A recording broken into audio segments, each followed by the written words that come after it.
There, I did that. Okay, now they can hear me. I don't know why I'm like this. Oh no. There. It's So, almost like you've been streaming for 12 hours almost, but and that you shouldn't be held accountable there for we your go. So, mistakes. yay. Sound has been made. I don't know why I muted myself, but hopefully everybody is now accounted for. Also, I would like to say in a stream for AI Whispering Pines, Shiny X Ian, and It's McBoots, thank you all for the follows because now a total of $15 has been additionally donated to the Tiny Changes organization in your name, bringing our total up to 150, which seems pretty cool. I am excited for it. I am excited for this game. First off, today is July 27th, 2019, and you are loved. That is a very important thing to remember, which is why I like to say it at the start of every single stream when I can. Other things to remember is that we do this stream Monday, Tuesday, Thursday, and all at 5:30 p.m. Pacific Standard Time, where we try and do the best that we can for the people that we like to support. Other charities that we are currently supporting are the Take This organization, which the Tiltify extension on my stream ended up being weird. So I am sorry about that. So instead, I have a donation link below where if you end up donating, you can give our players advantage on their rolls, criticals. You can pay a little bit extra to give me a critical. Instead, as I feel like giving the game master a chance for a critical should be at a higher tier than giving the players one. There are also options for giving out the players items of wonder, possible full refreshes if they lose out health, as well as a bunch of other cool stuff. So consider it. But with that, let us get into our game for the evening. So, McBoots, who are you playing tonight? We'll go around the to table. unmute myself.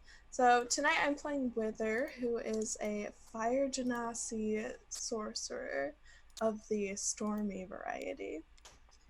And she's just around here to have some fun with these here companions and go on an adventure. Excellent. And Rob, who are you playing tonight?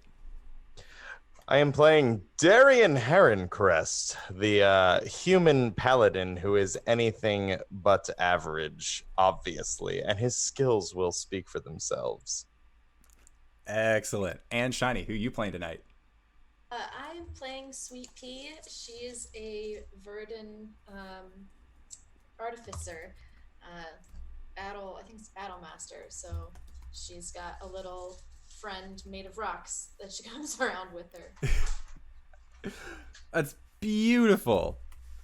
All right, so I'm getting the category all changed because my name is the Indoor Adventurer, and tonight I shall be your Dungeon Master. So we had a little bit of a session zero to get to know our characters and kind of establish where they are, because even though typically we would find a group of adventurers possibly traveling along the Sword Coast, what we then decided was that we were going to have this all take place in the Homebrew campaign setting that we like to play in on Monday nights. The World of Alira that I've been running for this Monday will be session 50, which is kind of neat, but hey, we're doing our best. And our heroes ended up meeting each other around the floating city of Vascor, as it was a incredibly artifact centric city to make Sweet Pea feel a little bit more at home, having come out of the Underdark and then finding this city that was, whereas before you had kind of been shunned a little bit from your artificy, had then instead been brought in and actually encouraged to continue making things as best you could.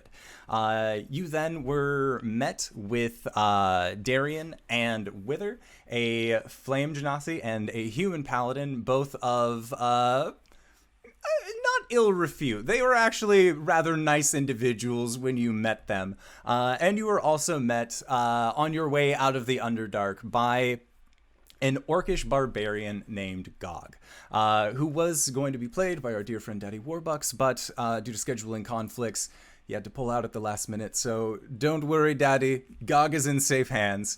And the four of you ended up kind of making more of a trade pact, necessarily, where it was not so much that you were keen on adventuring together, but more so that you were brought together through a means of just wanting to live your best lives in this floating city and protect Sweet Pea from her inventions, as well as others possibly looking to steal Sweet Pea's inventions.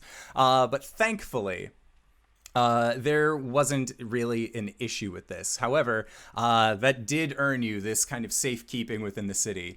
That did earn you your 7 levels of adventuring experience. So it's not, it was not all fun and roses during that time. Then, I would also like to say, apparently our dear friend Doctor has already given out some items of wonder.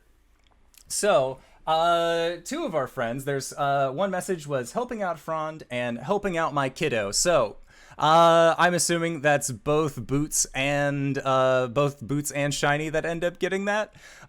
So, Shiny, I would say, do you have a cloak of protection? I do not. No. All right, give yourself a cloak of protection. Okay. And Wither, give yourself a ring of spell storing. Ooh, sick. Thank you, Doctor. And thank you for following Saucefire. You have donated an additional we will be donating $5 to the Tiny Changes organization in your name.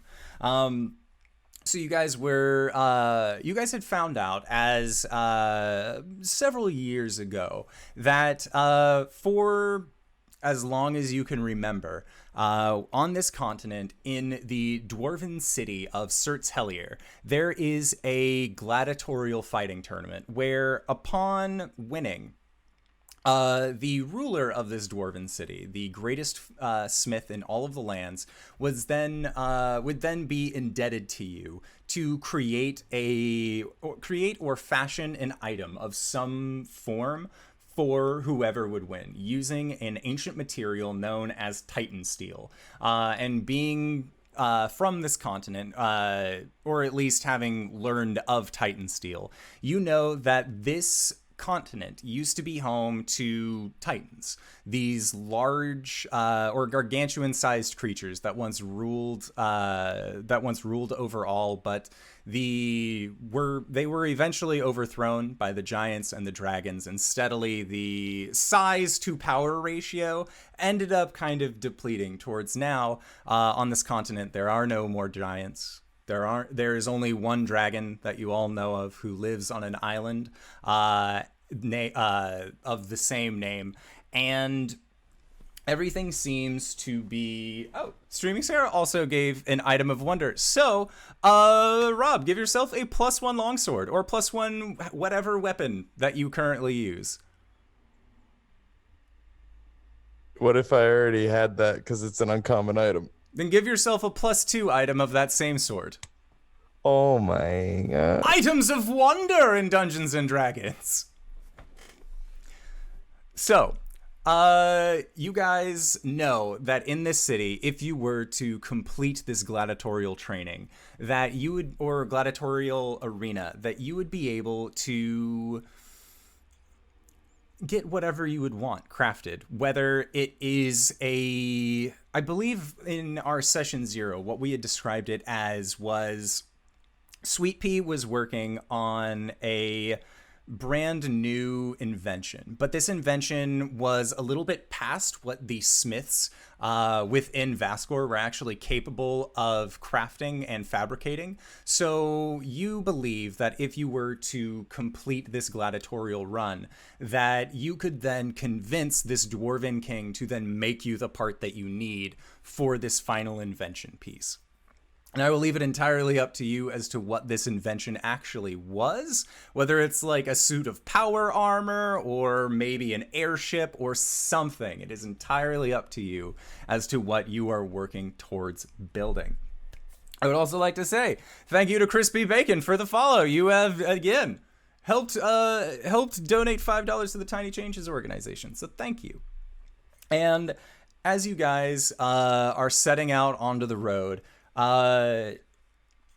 Gog seems pleasantly quiet. Compared to his more rambunctious self that you have known and met him, he just seems more like he's in a happy disposition, as finally his friends are listening to him that you should fight more and talk less, and this seems like the perfect opportunity to do so. And you begin making your way from the city of Vascor to Sertelier along the road. And after some time, you eventually decide to stop for the night and make a campfire. And as you are all enjoying this campfire, you hear the strumming of a lute, followed by a kind of more weary sounding voice that says, "Hail, travelers." And the figure that you see is red of hair, kind of a little bit more of a little bit of scruff on him, and he seems to have this very vibrant green cloak that he wears while he strums with his lute and he approaches. So, as this figure approaches, describe to me what your character looks like. What does this figure actually see as he approaches the group? We'll start with you, Wither. All right, so Wither is kind of short, in an average human height scale, but she has ashen skin and this big mane of fiery-looking hair that just kind of like whips around with a mind of its own. What's the weather like today, DM? The weather out today was fair skies, but now that it has actually gotten closer to nightfall, you can see that there is more of a cloud cover that's rolling in, just coming from the eastern seaboard. It seems to kind of just be bringing in, again, these thick, darker clouds, as there isn't a mountain range that will actually block that off. So a lot of that condensation seems to actually roll over the continent without actually needing to stop or get blocked or buffeted by any means. All right. So, in that case, the hood's off. That's of a like nice pink cloak of protection. She's got some cowboy chaps on. And you just see a steel rod kind of in a holster at her hip. But yeah, she's just she probably has like a toothpick that she's just chewing on, not saying much. All right. So Darian, what do you look like? Darian looks rather heroic. He's certainly always seems to be putting on a show, and making sure that everybody knows he's definitely the most capable and heroic person around. But he's not mean-spirited, right? He's very like all about the camaraderie, and he most likely was the one as this figure approached to be like, well, hello, like, you know, how, and engage in conversation and be excited to see another traveler. He's tall, he's built, he comes from being a folk hero. He comes from a farming background, so there's a lot of natural muscle just from working the fields and everything. And then, but he is dressed in rather resplendent armor that bears golden inlay of his patron, his deity that he worships, Alis. The white on his breastplate has or his chain bears the rose of Alis, just her symbol on it. So he's very he's not hard to miss in a crowd, is the best way to describe old Darian. All right. And what does Sweet Pea look like? Sweet Pea is verdant, so she's kind of a light greenish color. She's got wild, shortish pink hair, and she's adult now. She's old enough that she's grown past her small size, but she's still pretty short for her race. She'd probably just be hunched over some project, some like trying to engrave things into the sides of like stones, just random rocks and stuff. And probably has what looks like a pile of stones next to her sitting on the ground. All right, sounds good. So I would also like to say our dear friend Greybeard has decided to donate gifts for the guilds to all of you. So I hope you're ready for more magic items.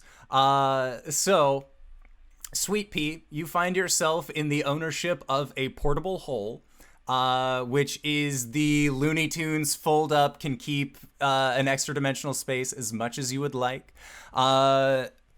Wither, you find yourself in the possession of a gray bag of tricks that you know that you can pull fuzzy balls out and actually summon animal companions to your side. And Darian, you have been saving this potion for the right day, but you have found yourself in the ownership of a potion of fire giant strength. All right. Wowie. It's all fantastic. Yes, so thank you to everyone who is donating for our Wowie. players to just get real jacked real fast. I've never even heard of that. Oh, brother. You are going to be a strong boy. Thank you. Yes, thank you, Greybeard.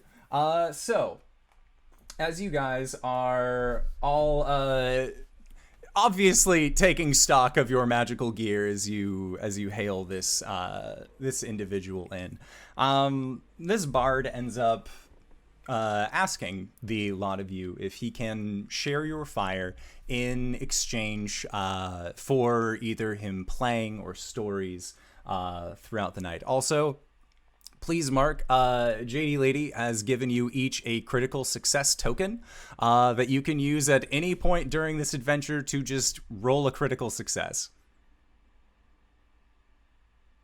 Yeah, so thank you, JD. So as this individual shows up, he says, travelers,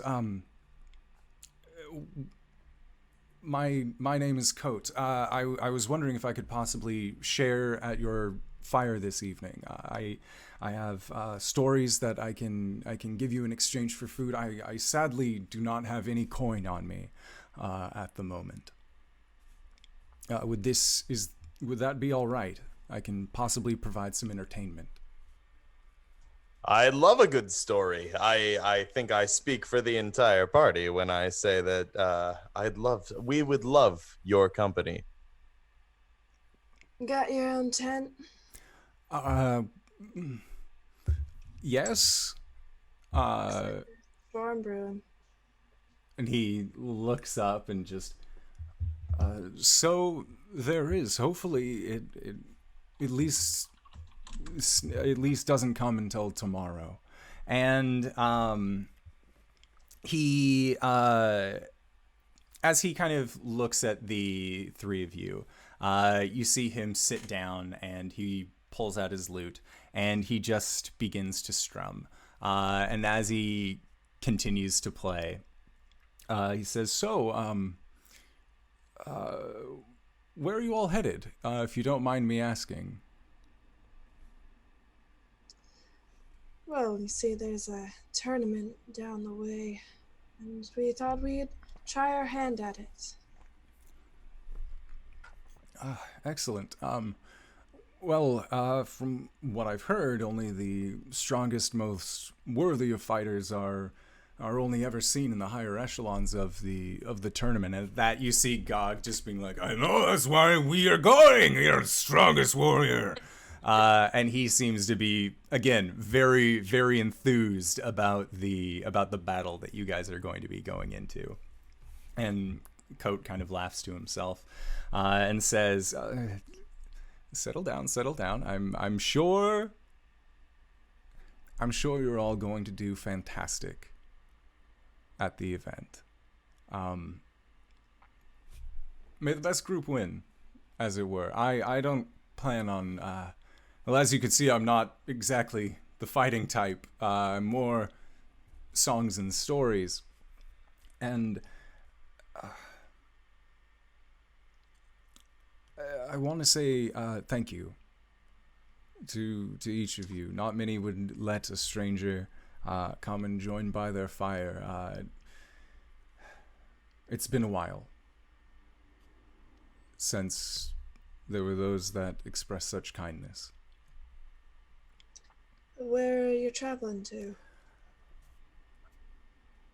Would you believe me if I said I didn't know? Well, seems a little silly to just be wandering the region as glorious as it is. Surely you must have some direction.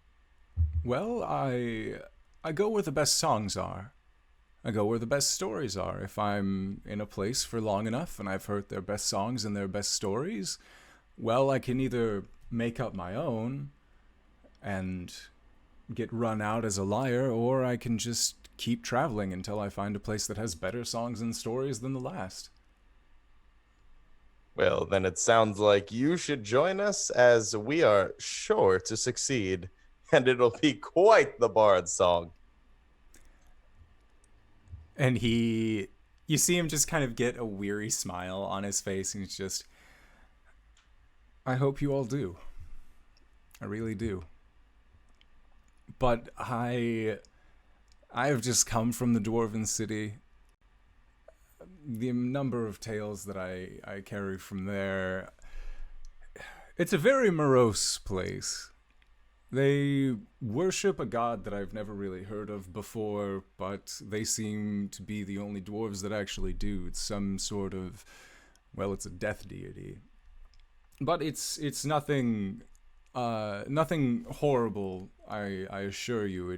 This deity is more of, the dwarves revere their ancestors, and it would make sense that they hold what they believe to be this progenitor ancestor in the highest regard, but because of so, well, death. Sounds like a rather depressing place. Very much so. It does get more excitable around the time of the tournament, but I was there last year, and I mean, not trying to discount whatever it is I'm sure you're going to be able to do at the event. When you've seen several gladiator tournaments, you've sort of seen them all, for the most part. Unless there's a wizard who can do something totally crazy, in which case, well, then the focus is more on the wizard than it is the battle. But I digress.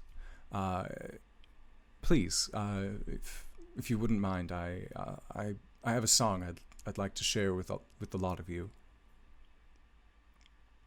Of course. And then as he begins to prep singing, Darian will turn to Sweet Pea and be like, Are you sure we have to go to this city? I mean, you can't shop for your part somewhere else. No, it's a very special part. Unless you happen to have any other bright ideas, I think this is our best bet. My father always said I'm not really one for bright ideas, more a man of action. So, as you wish. You can action all over the tournament. And I plan to. And at that, Gog also just sort of cheers, just yes! Very excited again about the mention of said tournament. And it is at that point that Coat kind of sitting down next to the fire as he begins to strum. A lot of you feel yourselves getting tired, just sort of as his song plays on, and you, as his words kind of enter into your ears, you feel yourselves getting a bit drowsier, as well as the smoke from the fire actually seems to billow up, and from inside of the smoke you can see that there are stories and images that seem so entirely foreign to you. You see for a brief moment where it looks like there are 4 individuals wearing these very tight suits that all have vibrant colors on them, and they seem to be going up against this creature with this long distended mouth. You see that it switches again within the smoke to another image, this time of what looks to be animals. And these animals are all dressed up in very nice clothing, and they are flying a ship of incredible machination. And as they continue to fly through the sky, you see them going up against what looks to be a whale in the sky, but you're not exactly sure what that's doing there. But Sweet Pea, you see that it's covered in a lot of mechanical goodies, and you're like, maybe. And it seems very interesting. And then as it transitions again, you see that there are a group of 4 young-looking human females that are, or I guess 5, that are all standing next to each other, holding each other close around a pile of rubble that looks like there is a claw extending out of the rubble that then fades out of existence and sort of just seems to dissipate. And these human children are wearing ridiculous attire. They seem to be wearing clothes made of denim. Others have their hair kind of pulled up in tails. And you see that one of them has what looks to be a strange box in front of their face that as they click it, a flash of light appears, and you see a piece of paper actually kind of extending outward. And it seems like you're not exactly sure what this is, but as a whole, it seems very entrancing. And as the smoke continues to play, you actually see that it extends outward. And as it does, it kind of wreaths around your campfire. And that is when you feel your eyes finally coming to a full close, and you feel your heads kind of nodding off.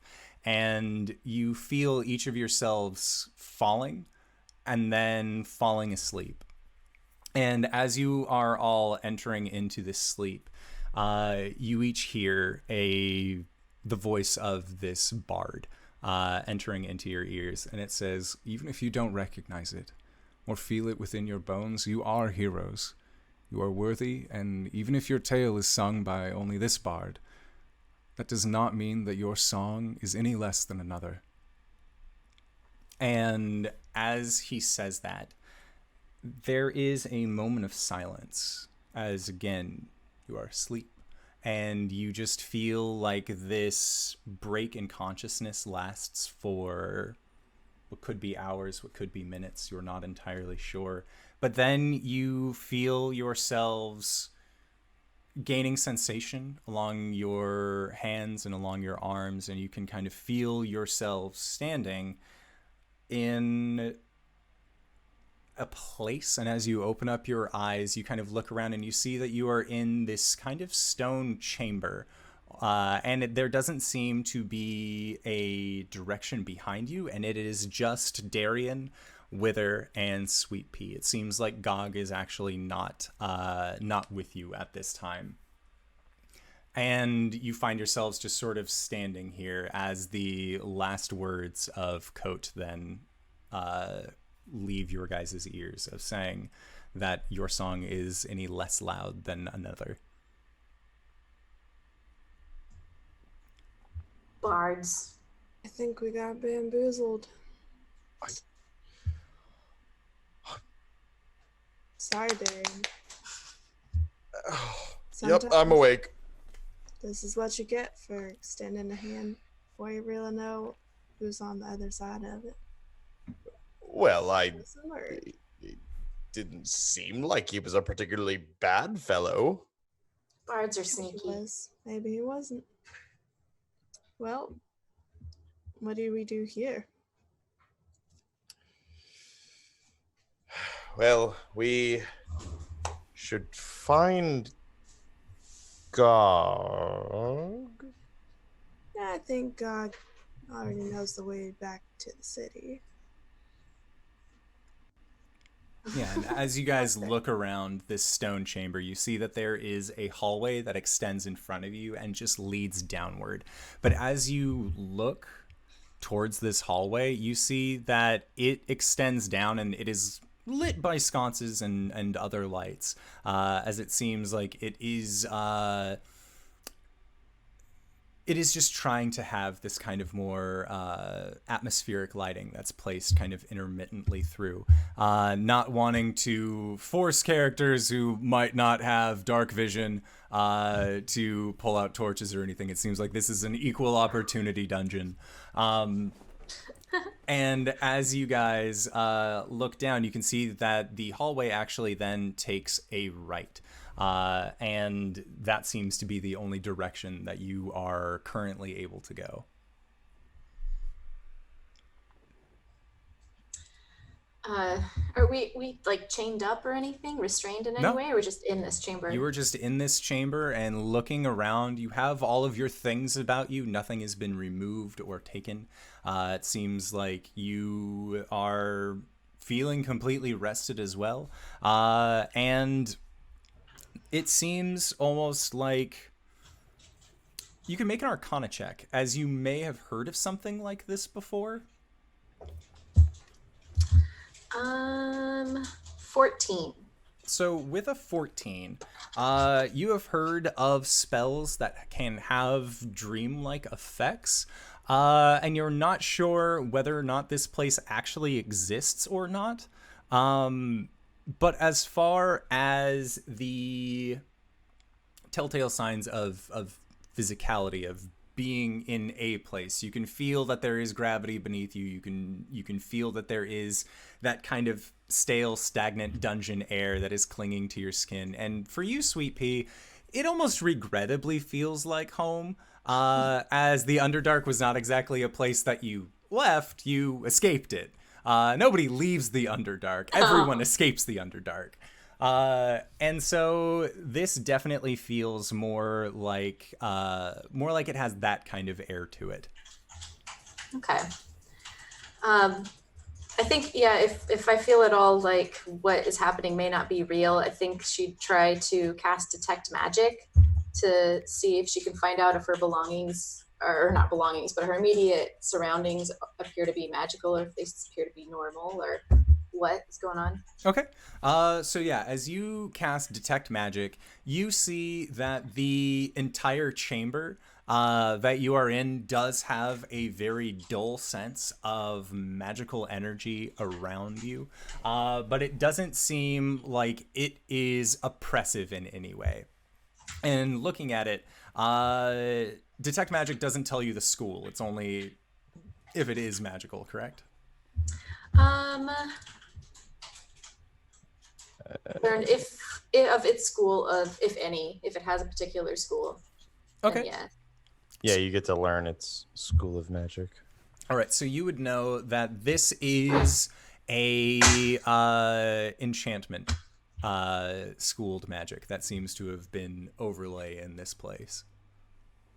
So she'd probably stand up and like lick her finger, hold a rock up in the air, and say, "Yep, some magical bullshit."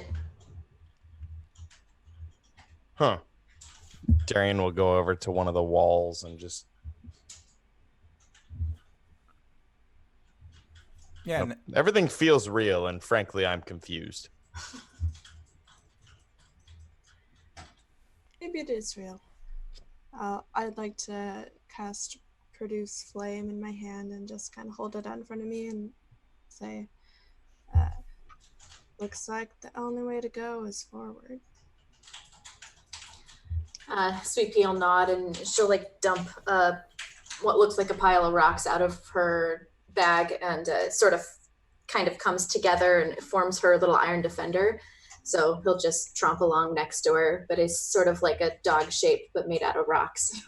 Okay. Is it just like chunks of raw ore? Like, so like the nanobots from Big Hero 6. Yeah. Oh, yeah. That, exactly. That's what I'm picturing. You just form a dog. But yeah, I just imagined it everything she does is pretty much rock oriented. So I figured it would just be a bunch of mismatched rocks and stones and stuff that form this little defender of hers. Oh yeah. All right. I love So it. as you form your defender and you all begin to descend down this chamber,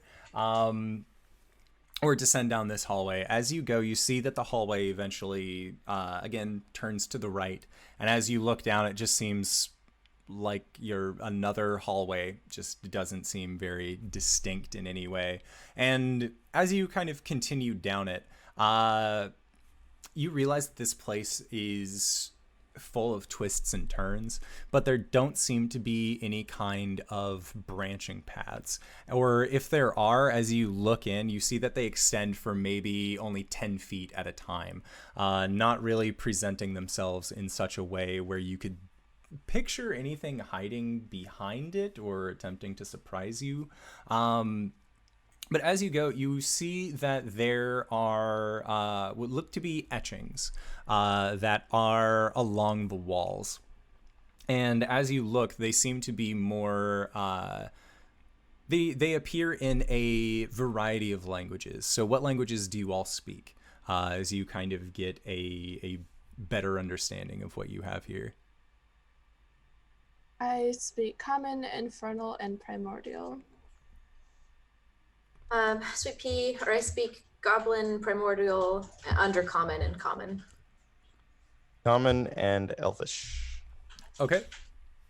So as the three of you, as well as your Iron Defender, wander these halls, you're able to begin deciphering some of these messages. And as you read them, they end up coming across almost repeating. There doesn't seem to be much variance on these past about 4 of these different messages, but again, they are written in a variety of languages, and the wordings that you get are, "Why am I still trying?" And then you see another written in Elvish, "I'm lost. I know it." And then written in Primordial, "It's inevitable." And written in Undercommon, you see, "I've wandered for so long, but the exit will never be."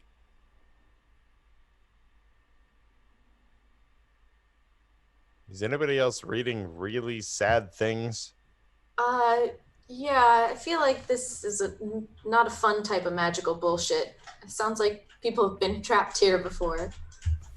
I don't think that continuing to keep walking is the answer. And maybe it is, but maybe there's some other way we're supposed to move forward.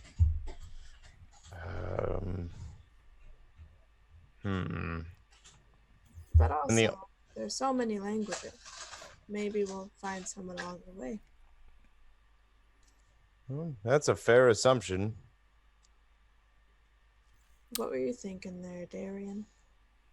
I was going to ask if it was the only path, like that one path to the right that started to wind, right? Yeah, it was DM? the Okay. one path that had begun to wind, and you'd see that there are sections and places where it looked like other paths were beginning or starting, but then were immediately cut off. Almost like something could possibly be hiding behind one of them. But as you look, you see that there are just these messages that are written onto the walls. And you guys can make perception checks as you kind of investigate these messages as well.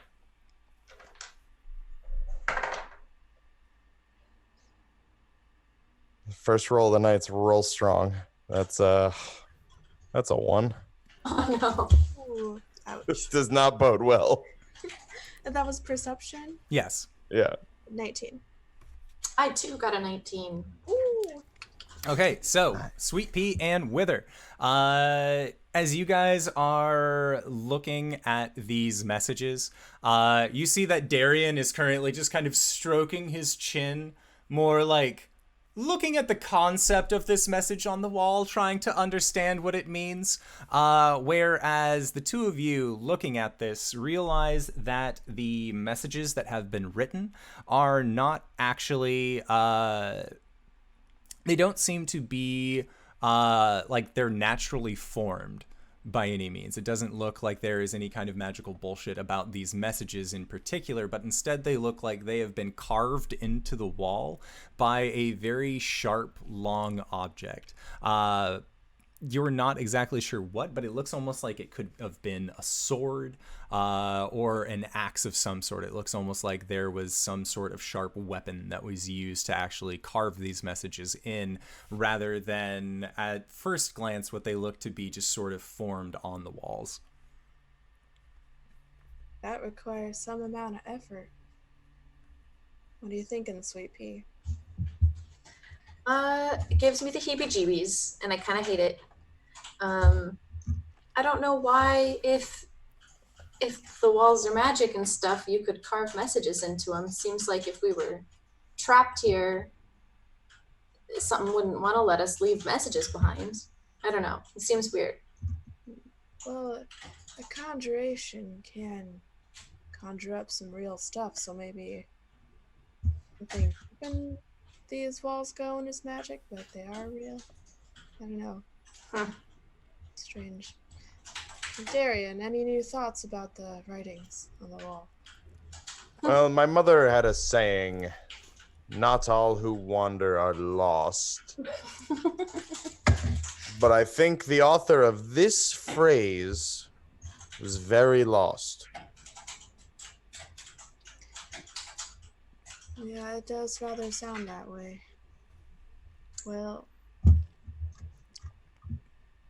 maybe we should, I don't know, I guess keep walking. Yeah, and I guess as we walk forward, I'd like to go over to one of these little divots in the wall where maybe somebody tried to start a new path. Okay. And investigate to see if there's any give, I guess, like any way to pass through whatever this is, if it's a door of some sort. Okay, make an investigation check Sure. as you kind of inspect this wall. Hey, there we go. That is a dirty 20. Okay. So being the experienced adventurer that you are, you go up to this wall and you give it several knocks to hear if it's possibly hollow on the other side. Ooh. Yeah, sorry. But there is, you are met with a very solid sound back. There doesn't seem to actually be any kind of space behind it. And as you kind of investigate this, you see that these rocks are, like the walls here are actually newer than a lot of the other walls that you've seen. It seems like the stonework is actually from a more recent time than the rest of the walls, which doesn't really make much sense to you currently, as, again, the only people that you've seen that you've come across in perhaps the 30-45 minutes of actually traveling down these halls has just been the three of you.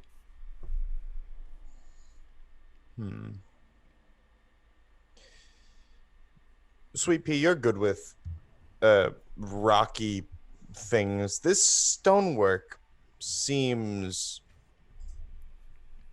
different than the rest of it. Sweet Pea will come over. She's always excited about, and whenever stones or rocks get mentioned, it's her jam. She's like, ooh, weird rocks. And she'll run over and give them a good inspection. I don't know if she would want to inspect them magically or like on a rock level, like in a nature way. I think she's probably pretty into the rock side of it. So maybe like a nature check or something to check this out. Sure. Make a nature check. So that is 15. Okay. So with your 15, kind of looking at it, these definitely don't seem to be natural stone. Like looking at it, you haven't seen. You're very familiar with the geological anomalies and a lot of the discoveries that you could possibly find. You know your way around metamorphic, sedentary, or sedimentary and porphyric rocks, but this is none of those. And this doesn't seem like standard brickwork either. This definitely seems like there is some kind of magical influence. And as you trace your hands along the side, kind of getting a good feel of it, like it seems like it is a little bit warmer than the stonework that is along the sides. And make a perception check as you kind of get a good as you kind of check around and get a good handling on this. That is 16. Okay.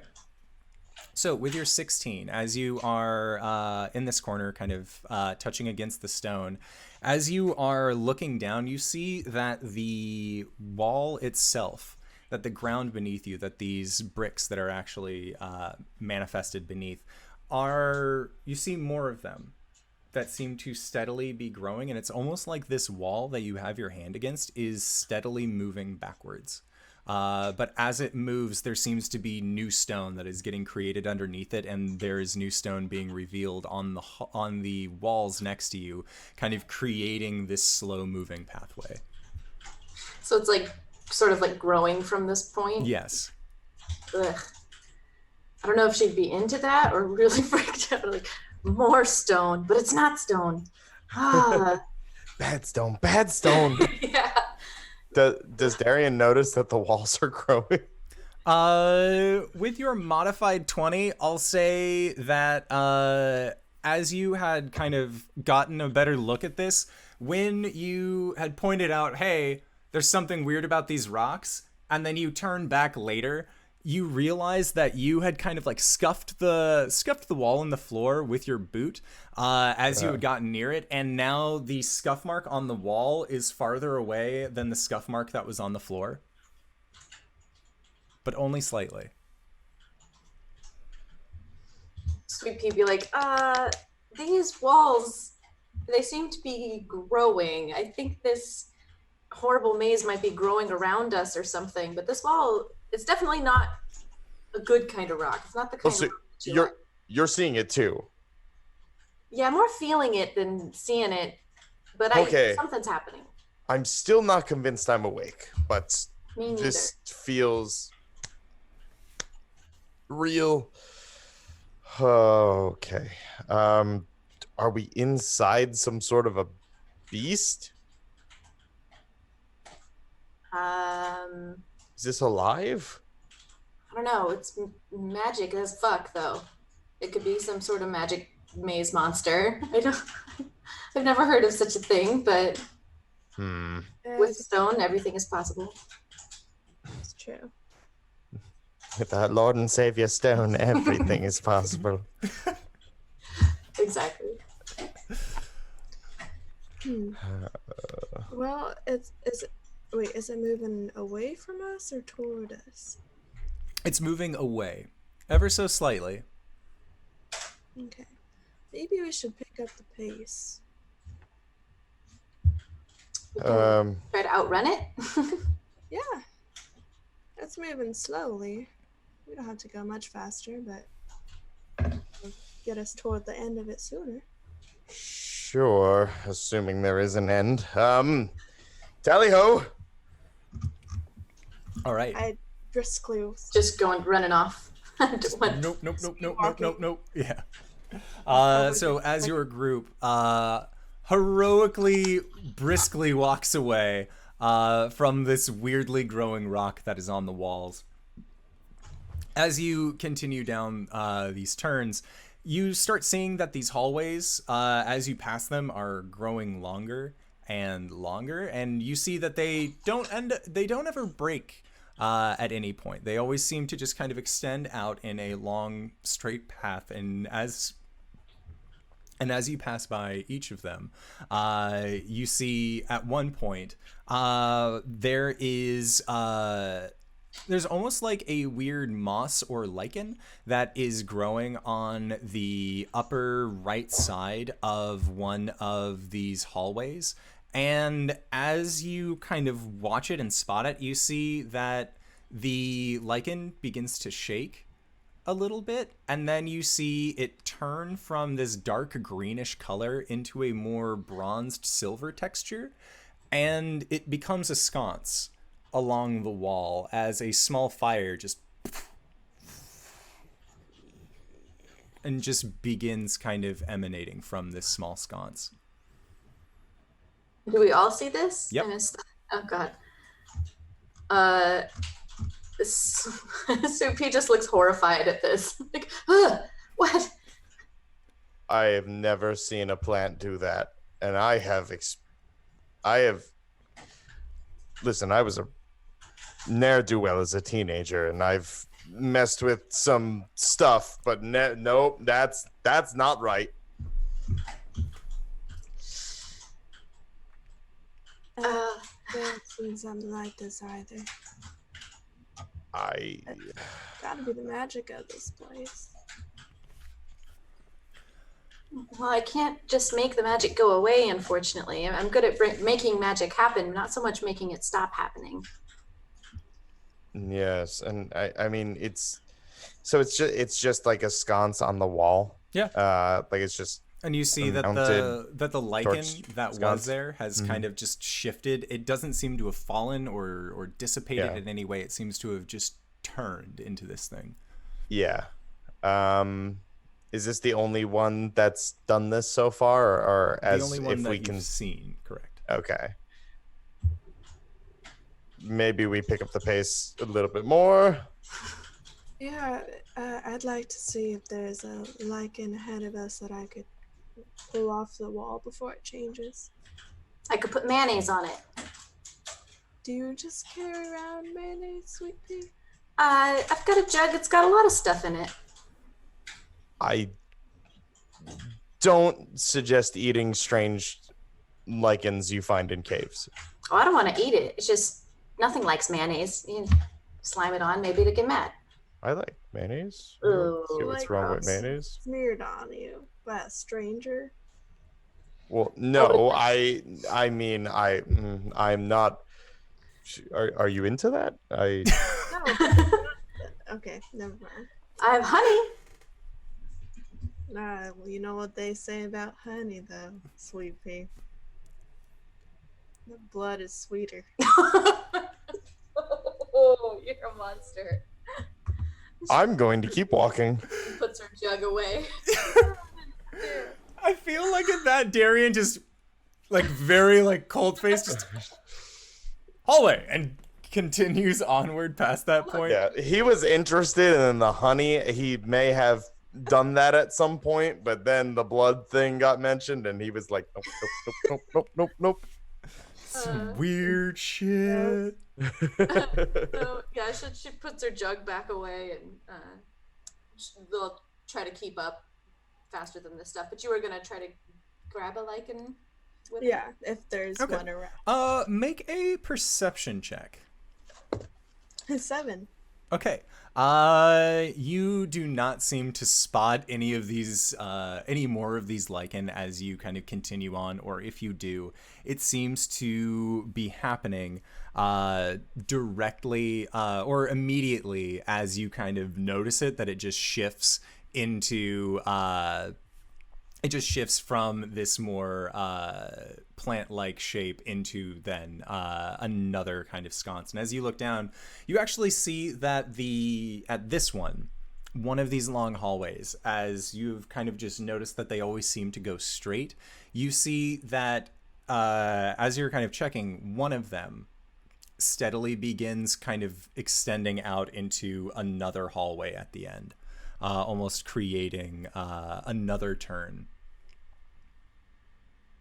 But it doesn't seem very deep.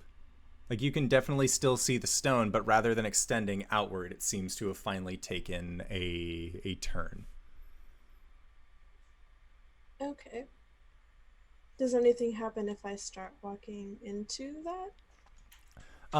As you start, like, into the turn or just into the hallway? No, as you get closer to the turn, it seems like, again, you are just met with this immediate rock wall in front of you. Okay.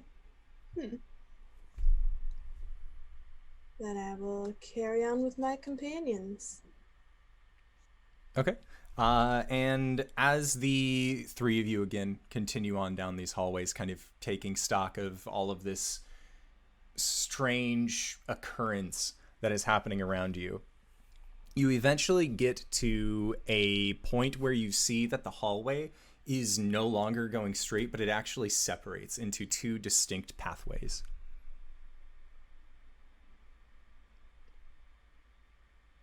What would you guys like to do? Flip a coin. Sure. Heads left, tails right. Sure.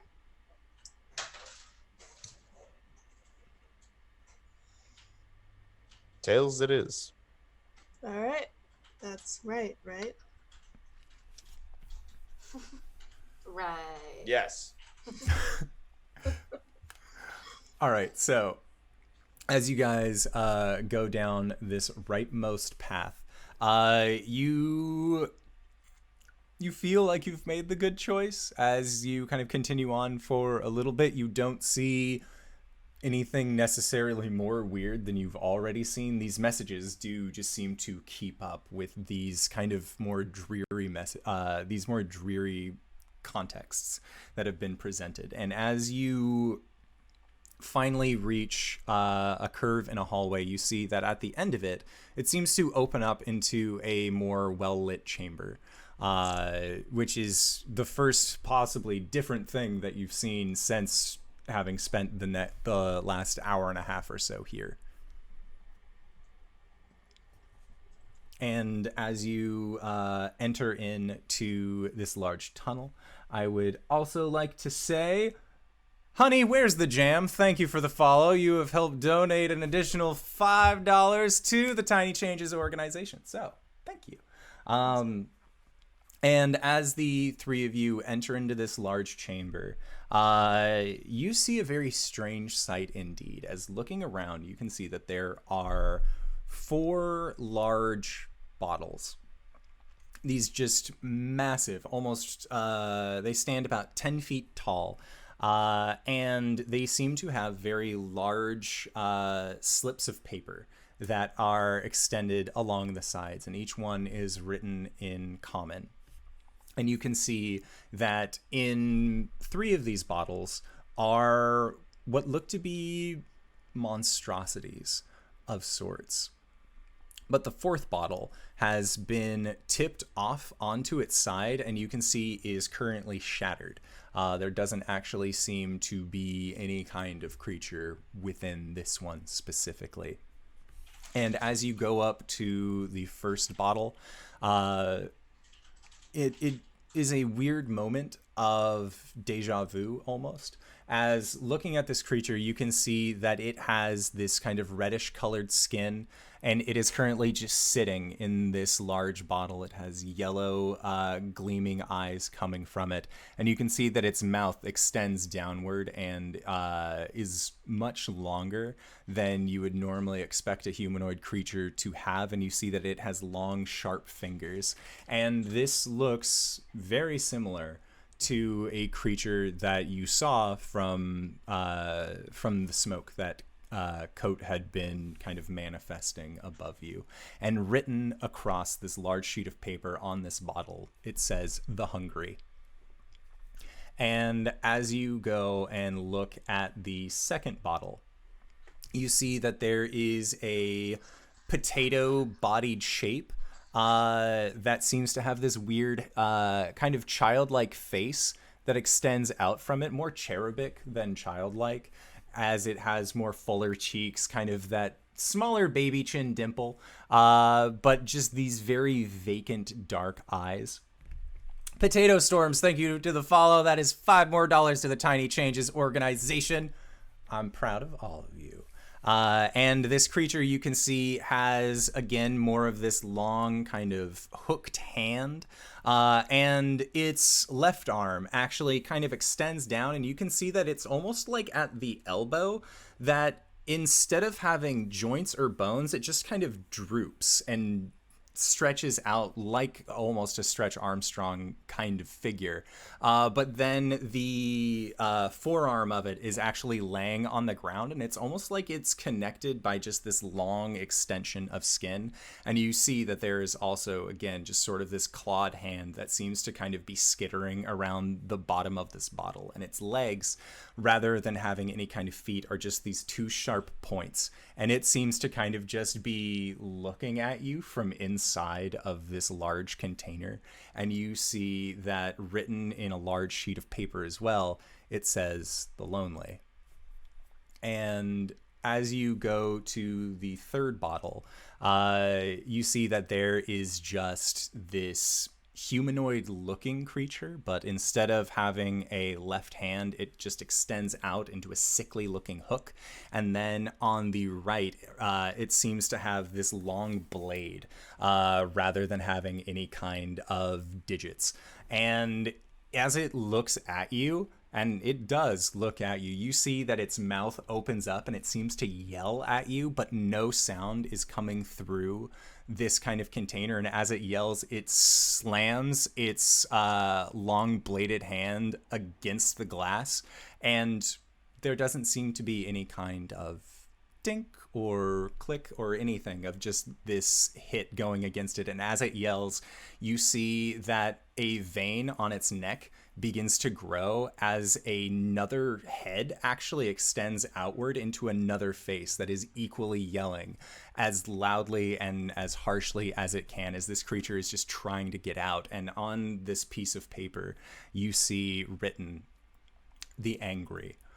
And as you look over towards this fourth bottle, the shattered bottle that its inhabitant no longer seems to be residing in, what you see instead is this piece of paper that has kind of been folded up.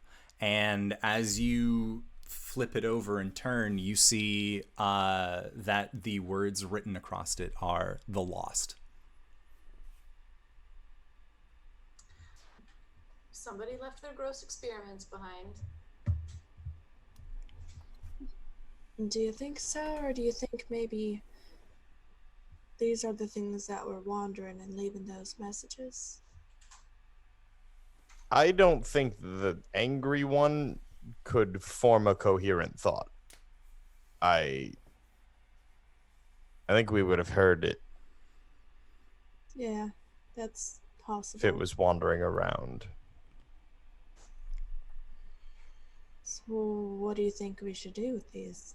I don't want to just leave them here. They're kind of messed up looking, but I think we should worry about any points to the one that's shattered.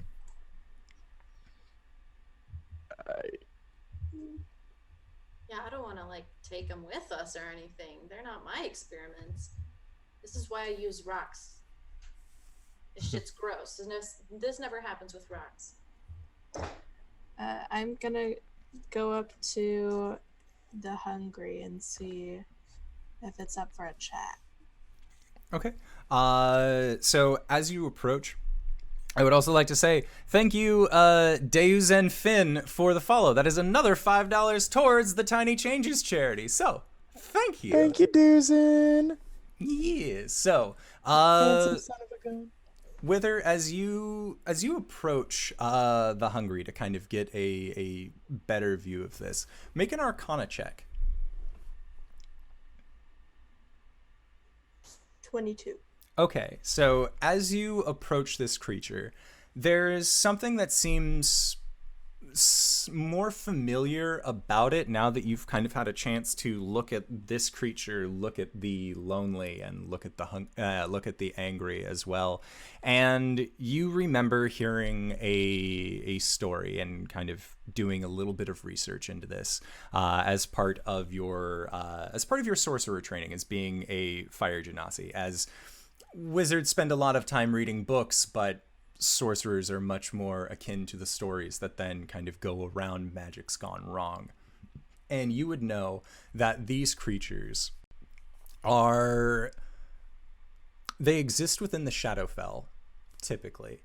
And Whereas there are creatures on the more good aligned planes that can sprout from ideas of joy and happiness and compassion, these creatures are what are known as sorrow sworn. These creatures seem to be made entirely of negative entropic energy, almost like they will those around them to try and either feel as lonely, as angry, or as insatiable as they possibly can, while in doing so kind of leaving husks of the things that they would pass by behind them.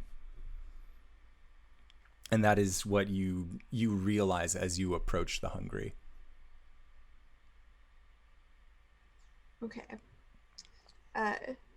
Is there anything that can be done with them, or do they just exist in their misery? These creatures seem to, they themselves are not necessarily miserable, as they enjoy deriving those kinds of negative feelings from others. So if anything, its only sense of misery is just being trapped in this container. But you are not exactly sure what the consequences would be of freeing this creature. Okay, wait, and so they take away negative things, or they like give people negative things? They give people those negative emotions until they are essentially ripe for harvesting. Interesting. That's messed up. So I'll tell Sweet Pea and Darian this, and be like, well, if these get out of here, they'll cause a lot of misery for somebody. But obviously, it's not impossible for them to be let loose or escape. I mean, that broken one over there, like you were pointing out, Darian, it's no good news there. Well, then I suppose we know what's causing all of the sad people to write sad things. So Yeah, we find that thing and happy, right? Probably. That would explain why it seems like you can never find the way out if the lost one is out. Perhaps it's a state of mind. Us to be lost. I don't want to be lost. Well, we're not lost. Well, no, we don't know where we are, but we at least have each other. So You can't be lost if you have friends. or you can be lost with your friends. I mean, honestly. I hadn't How- considered that. How do you think we should lure something like that or hunt it down? Darian will ponder that for a second. And then he'll step away from the jars and back toward the where we came from. I'm lost! Help! Maybe someone needs to reach the breaking point. But that seems like a real depressing way to go about it. Well, if it wants to make us lost, maybe pretending like we know exactly where we're going will make him want to come make us more lost. Fake it till you make it. I wouldn't know anything about that. Oh no. 'Cause I know exactly where I'm going. Don't worry about me, monsters. Me too. I've never been more sure of anything in my life.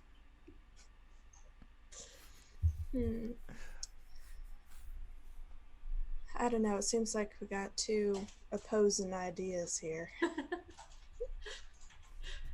Does that make us lost? Oh no. Is it working? Oh God. Yeah, that's a good question. Let me check my notes from my cantrips.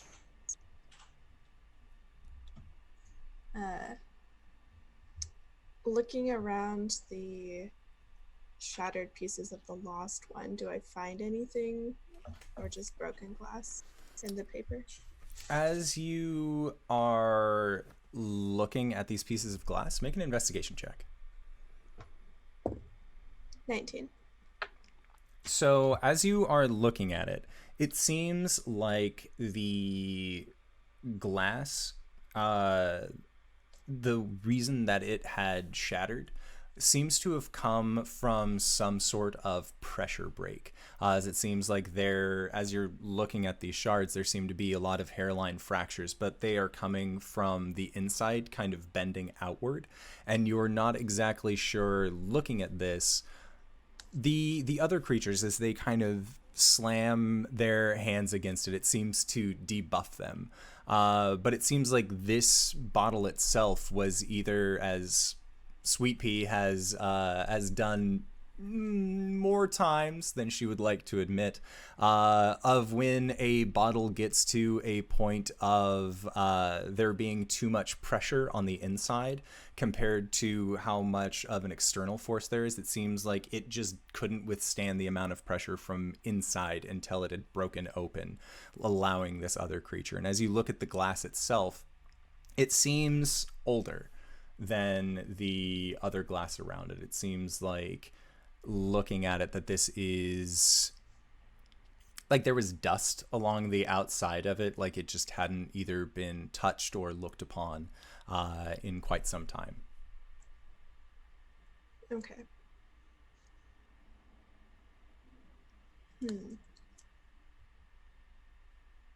How tall up does this cavern go, or how big is the area that we're in? You see that the cavern is a 15-foot tall chamber, and the glass bottles stand about 10 feet tall apiece. Okay. I don't know what I'm going to do with that information, but now I know it. She just looks at Wither and shrugs. She's like, I don't know. It seems like monsters want to find me no matter what I do. So if we're just walking around, this monster might show up. I don't know what would make it show up faster. Usually I'm trying to keep them away from me, which is the opposite of what I want. Yeah.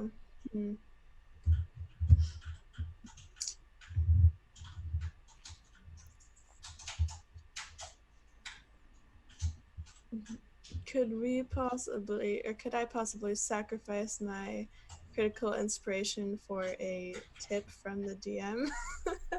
Ooh, do you want to be critically inspired? If it helps, kind of looking at these, there is a hallway that extends out of this chamber. It's not like you guys had just entered in down this long hallway and then it was just solo chamber. Okay, now go back. It seems like it actually extends out again. Yeah, it continues onward past this point. So you haven't reached a dead end. I feel like that was me not describing the area that you guys were in, so feel free to hold on to your point of inspiration, because I'm not going to make you spend that for me to then tell you what the scene looks like. It's okay. We just saw your cool, creepy creatures, and we were like, "Whoa, those are nifty." So, you know, it was the fault of you making such cool things.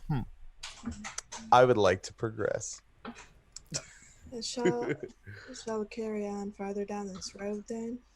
If there's more past these, I mean, we could always walk backwards. Yeah, it's not like we have anywhere to go.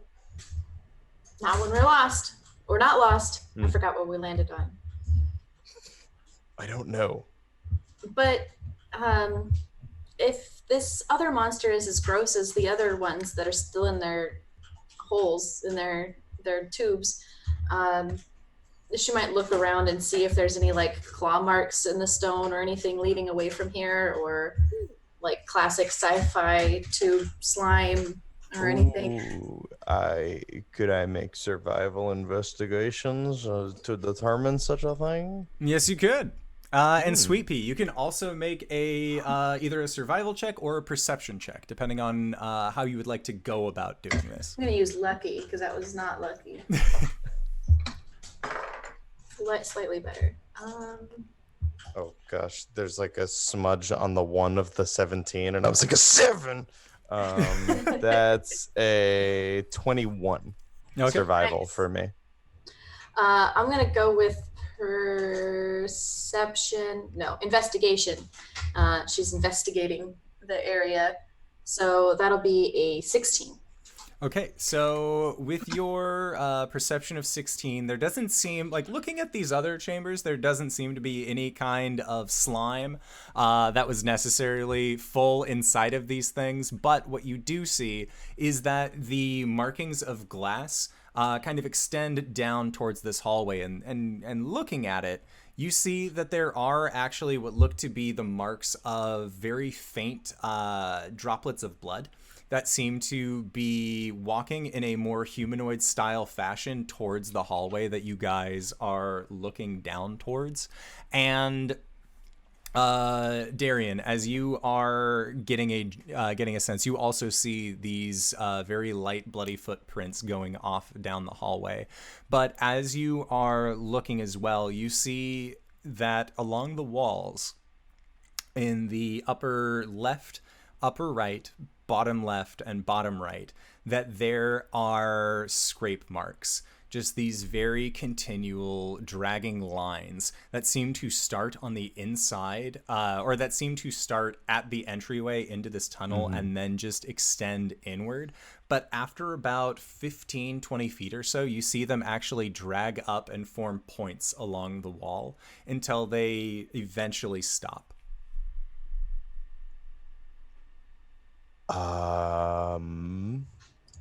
It looks like this thing might have been big, maybe too wide for this chamber.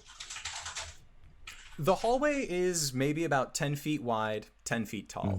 And it seems like it has been, again, top right, top left, bottom right, bottom left, on the inside of the hallway, not the chamber itself.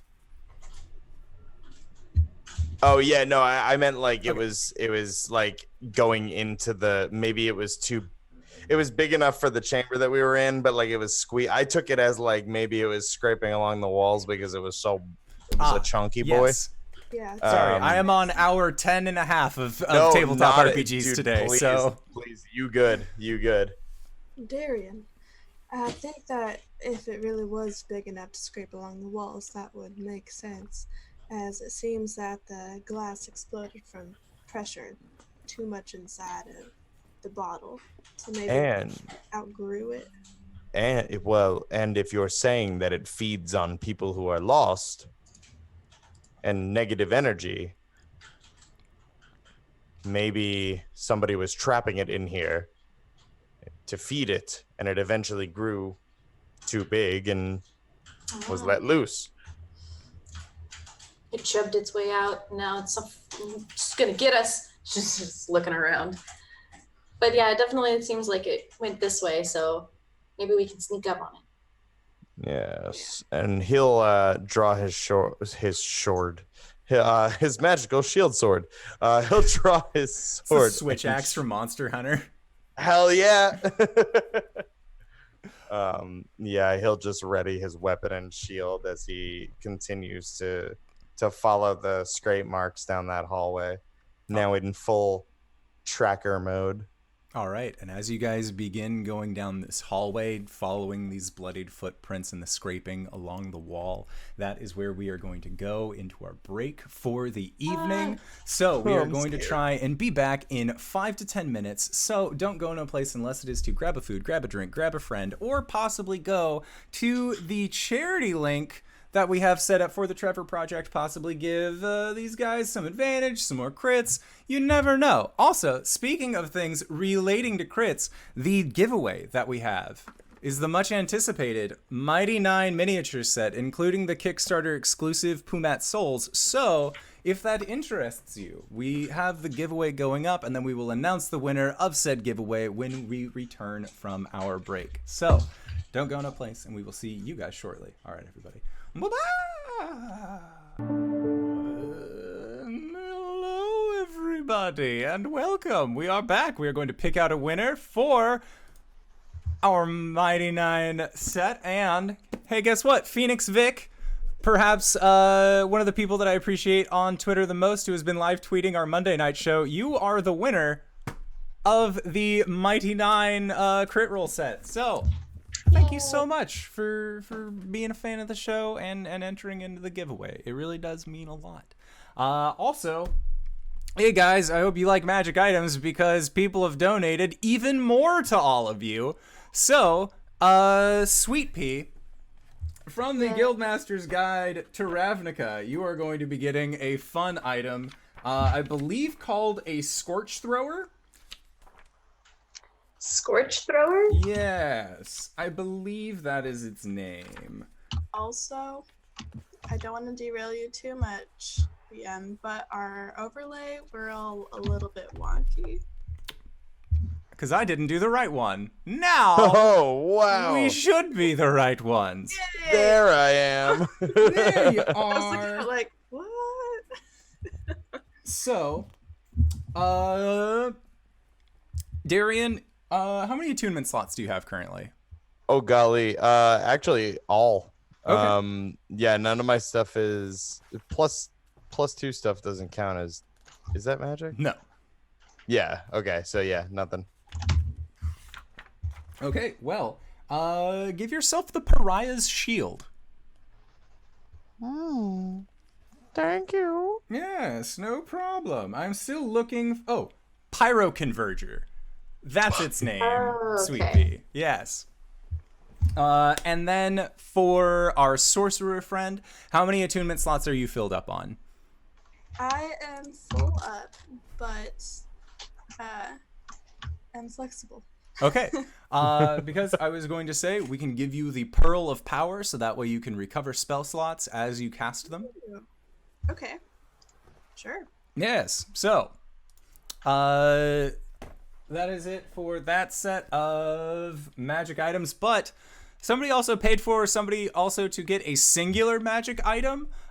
So, guys, each of you roll me a d20, and let's see who gets the highest roll, and then we will give that person something nice.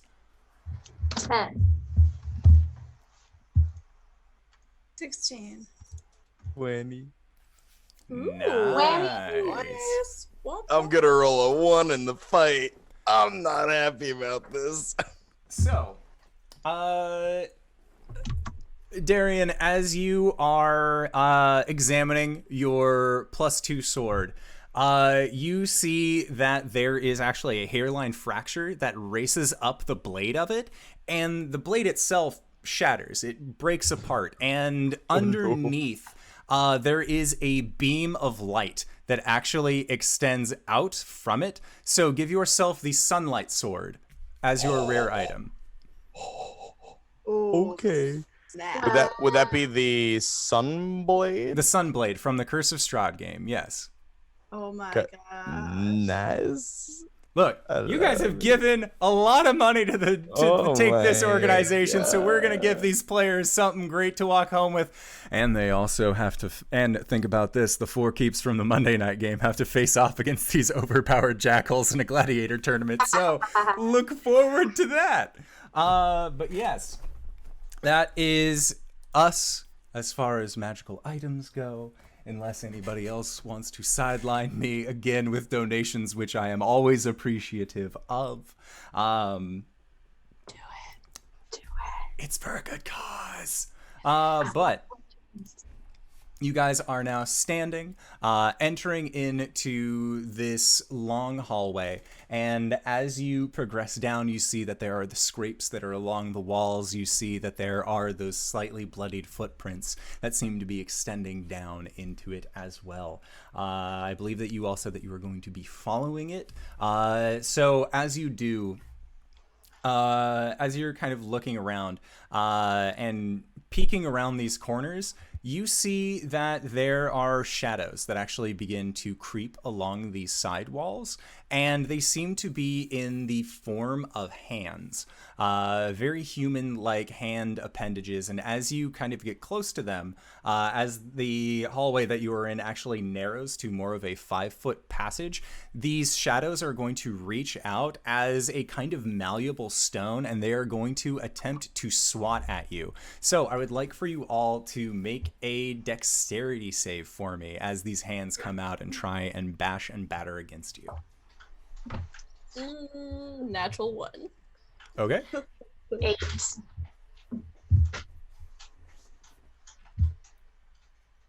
Natural 1, 8, and then what did you get, Darian?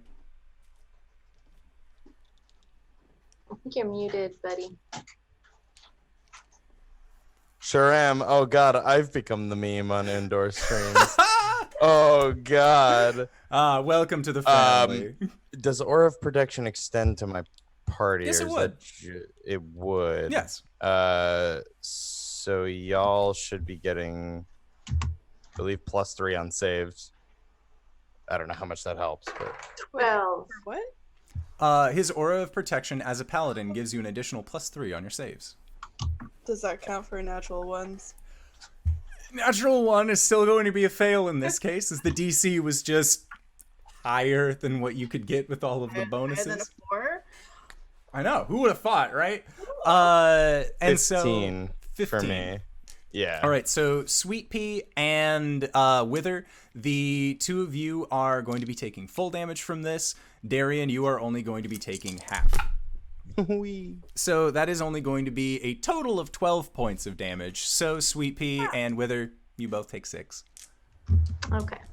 As these I'll hands allow again it. just sort of come out of the stone and bash and berate you as you are trying to just quickly get through this, as these weird touchy hands have come out of the walls. Nobody likes this. Wait, I'm sorry. So I take half or I take none? You take half, so you are going to be Oh, taking okay, a so I total of take- 6. Total of 6. Oh, Yes. okay. Okay. Thank you. No Okay. problem. Everyone, why have you betrayed me? Okay. So these are just tendrils that are coming out of the wall? Not tendrils, stone hands. Oh, sorry, stone hands. Yes, and they are just coming Got it. out of the wall and kind of battering against you guys as you make your way down this tunnel. Ah, okay. Okay. That's a pain in the ass. Let me see what I can do about that.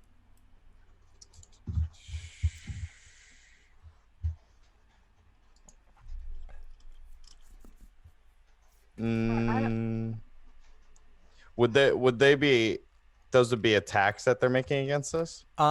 Yes. I can only ward one of us at once. Shit.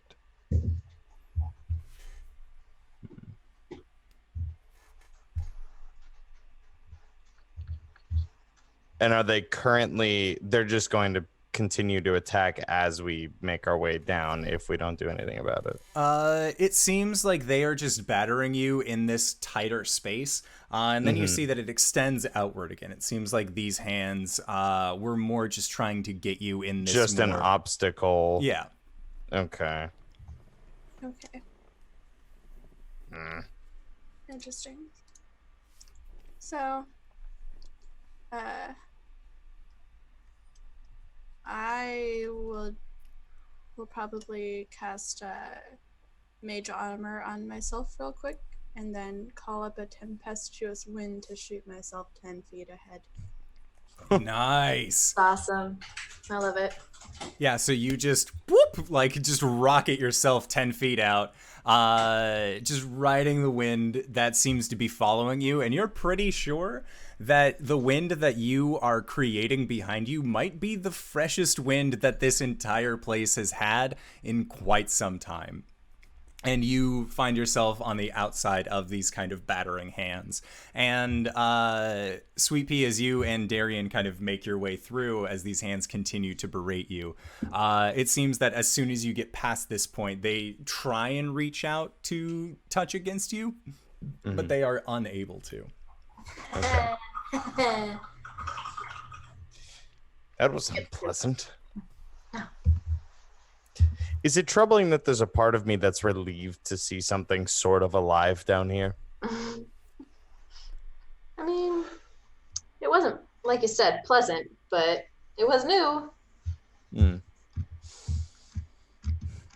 And so the hallway past this point just continues It as per seems like- usual. Yes, but it seems like rather than having these very sharp turning points, they seem to actually have more of a gentle curvature towards them. And as you are following along this curvature, you realize that as you get closer to these walls, that's when you see the hands starting to come out and try and bash and berate you. But if you stay in the middle of this pathway, it seems like they just don't have the reach to actually come out and try and rake you. Going back to the scrape marks along the wall, you said that they came to a point and then like went up. They came to a point in the middle and continued along the sides of the walls. Okay, have they continued past these hands and everything? Are they still... You see that the one on the right-hand side, there is again, it kind of comes to a stopping point. And the one on the left-hand side also comes to a stopping point. But then you see that there is a carving made with these same kind of deep markings that you've seen along the walls that then says in common, "Accept us. We are all that's left."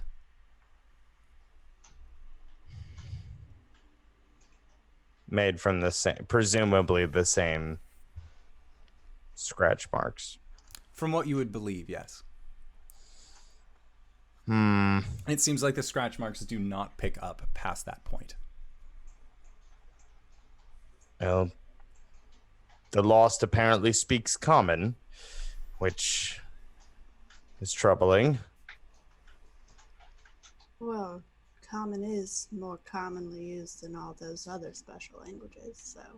Well, yes, I just didn't think that any of those, whatever they were, could form thoughts, really. I think, in a way, they're kind of... Their whole existence is kind of thoughts. Negativity, right? Well, yeah, I suppose so. What do you think it means, accept us?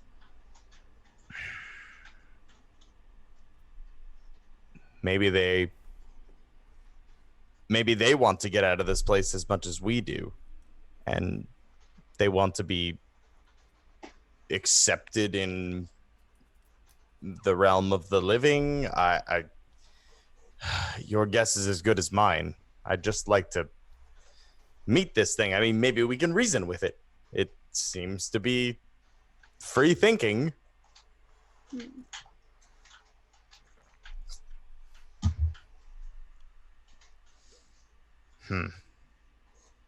Is there anything special about the place that it stopped and wrote this message, or does it just seemed like it just stopped in the middle of the wall and then it kept? Make a perception check. Okay.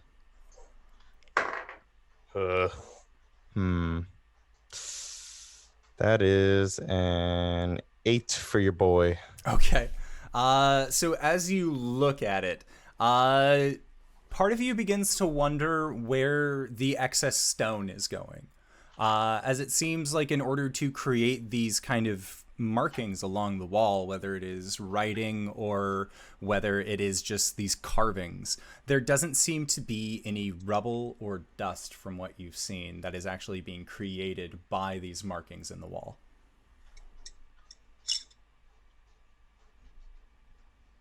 And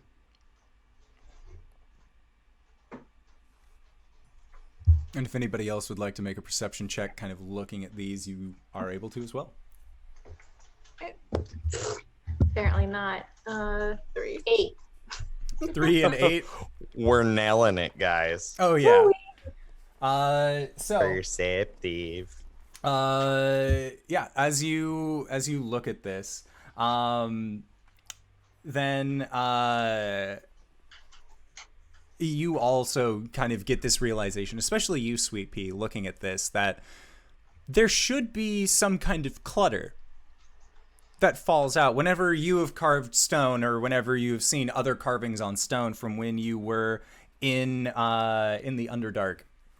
It seems like there should be something that is remaining from this. And LB Hackamup from our chat says, "Someone give these kids advantage. Well, as it would so happen, there is a comment, which is Gog is smartest orc. Gog would think this best, as Daddy Warbucks has apparently donated advantage unto all three of you. So, congratulations. You now have advantage tokens that you can then use at any time for this adventure to Thanks, roll with Daddy. advantage. So there's critical tokens and then also advantage tokens? Yes, the advantage is just for reroll. Critical is if you're just like, I'm going to nat 20 this, and then just wash your hands. No dice roll needed. You rolled the max. Nice. I love it. Perfect. Thank you. Thanks, Daddy. Thanks, Daddy.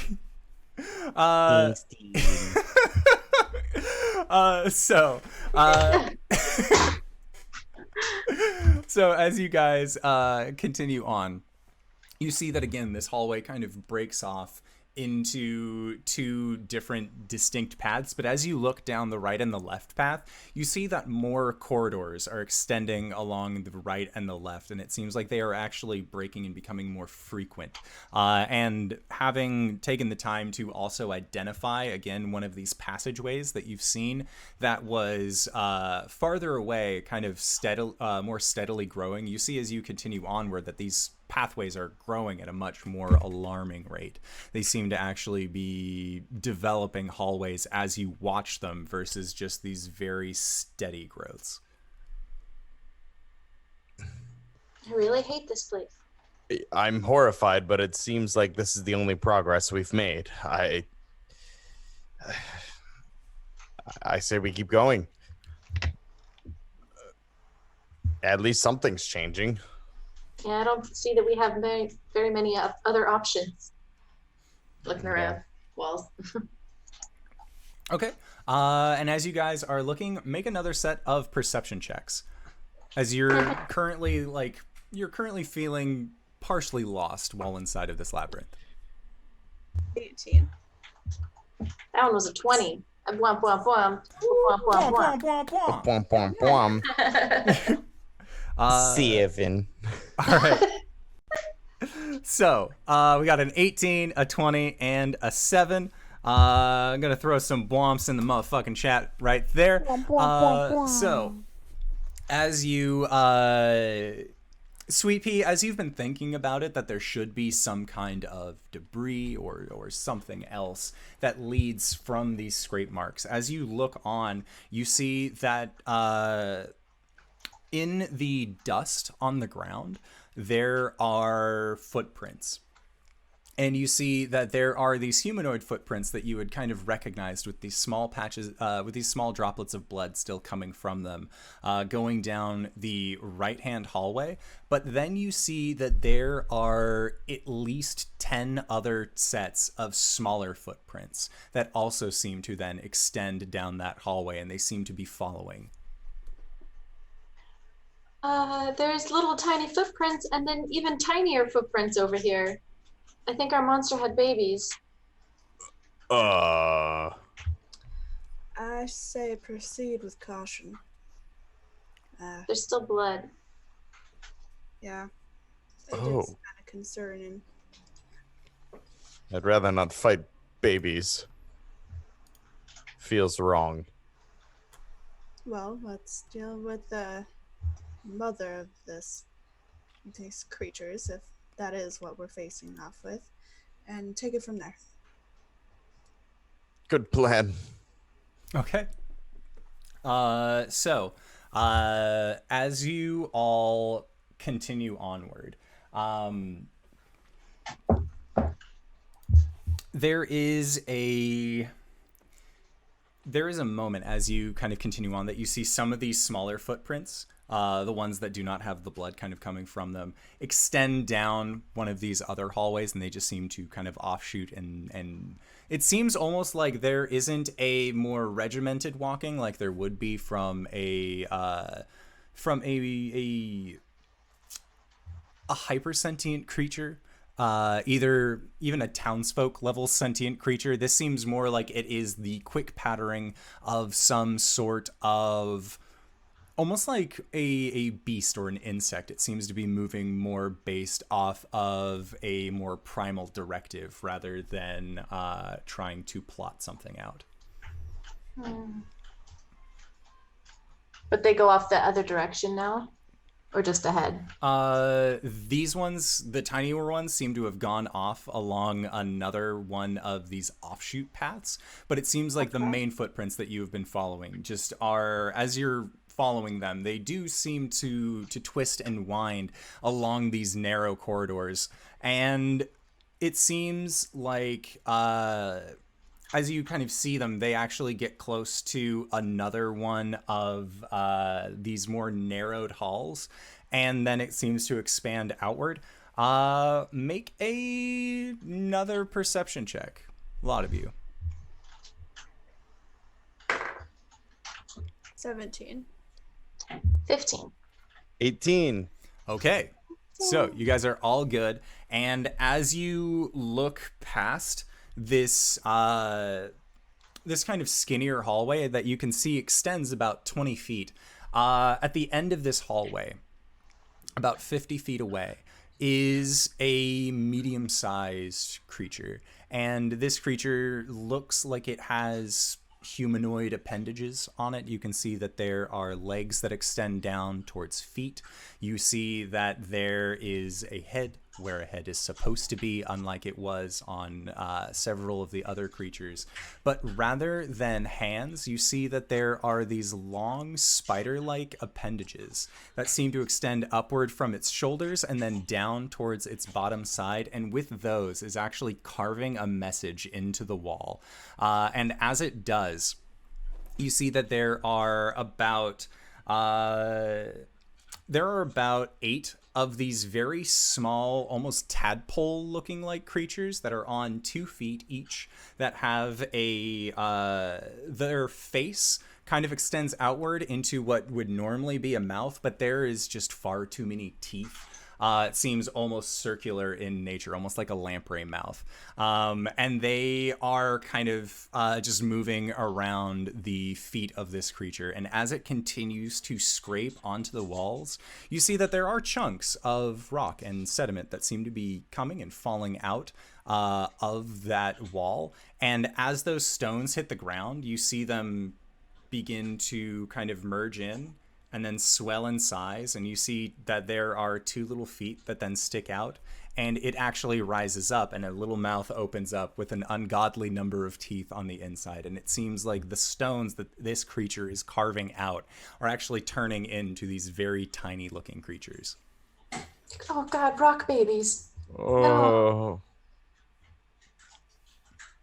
No. Do you know how to do that, Sweet Pea? Oh, I've never seen a rock with so many teeth. Looks horrified. This is unnatural. She already knows they're not normal rocks, so there's some lie that she hates. Should probably approach, right? Or because we can't really go around them, can we?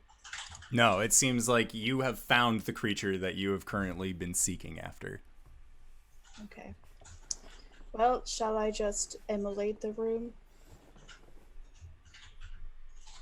Yeah, she's been thinking kill it with fire for a while, and now she actually can kill it with fire, but her item might also kill her with fire. So since you can just be fire, that seems like the safest decision. No worries. Mine's isn't made, so. Okay, is there anything that we don't want to blow up in this room?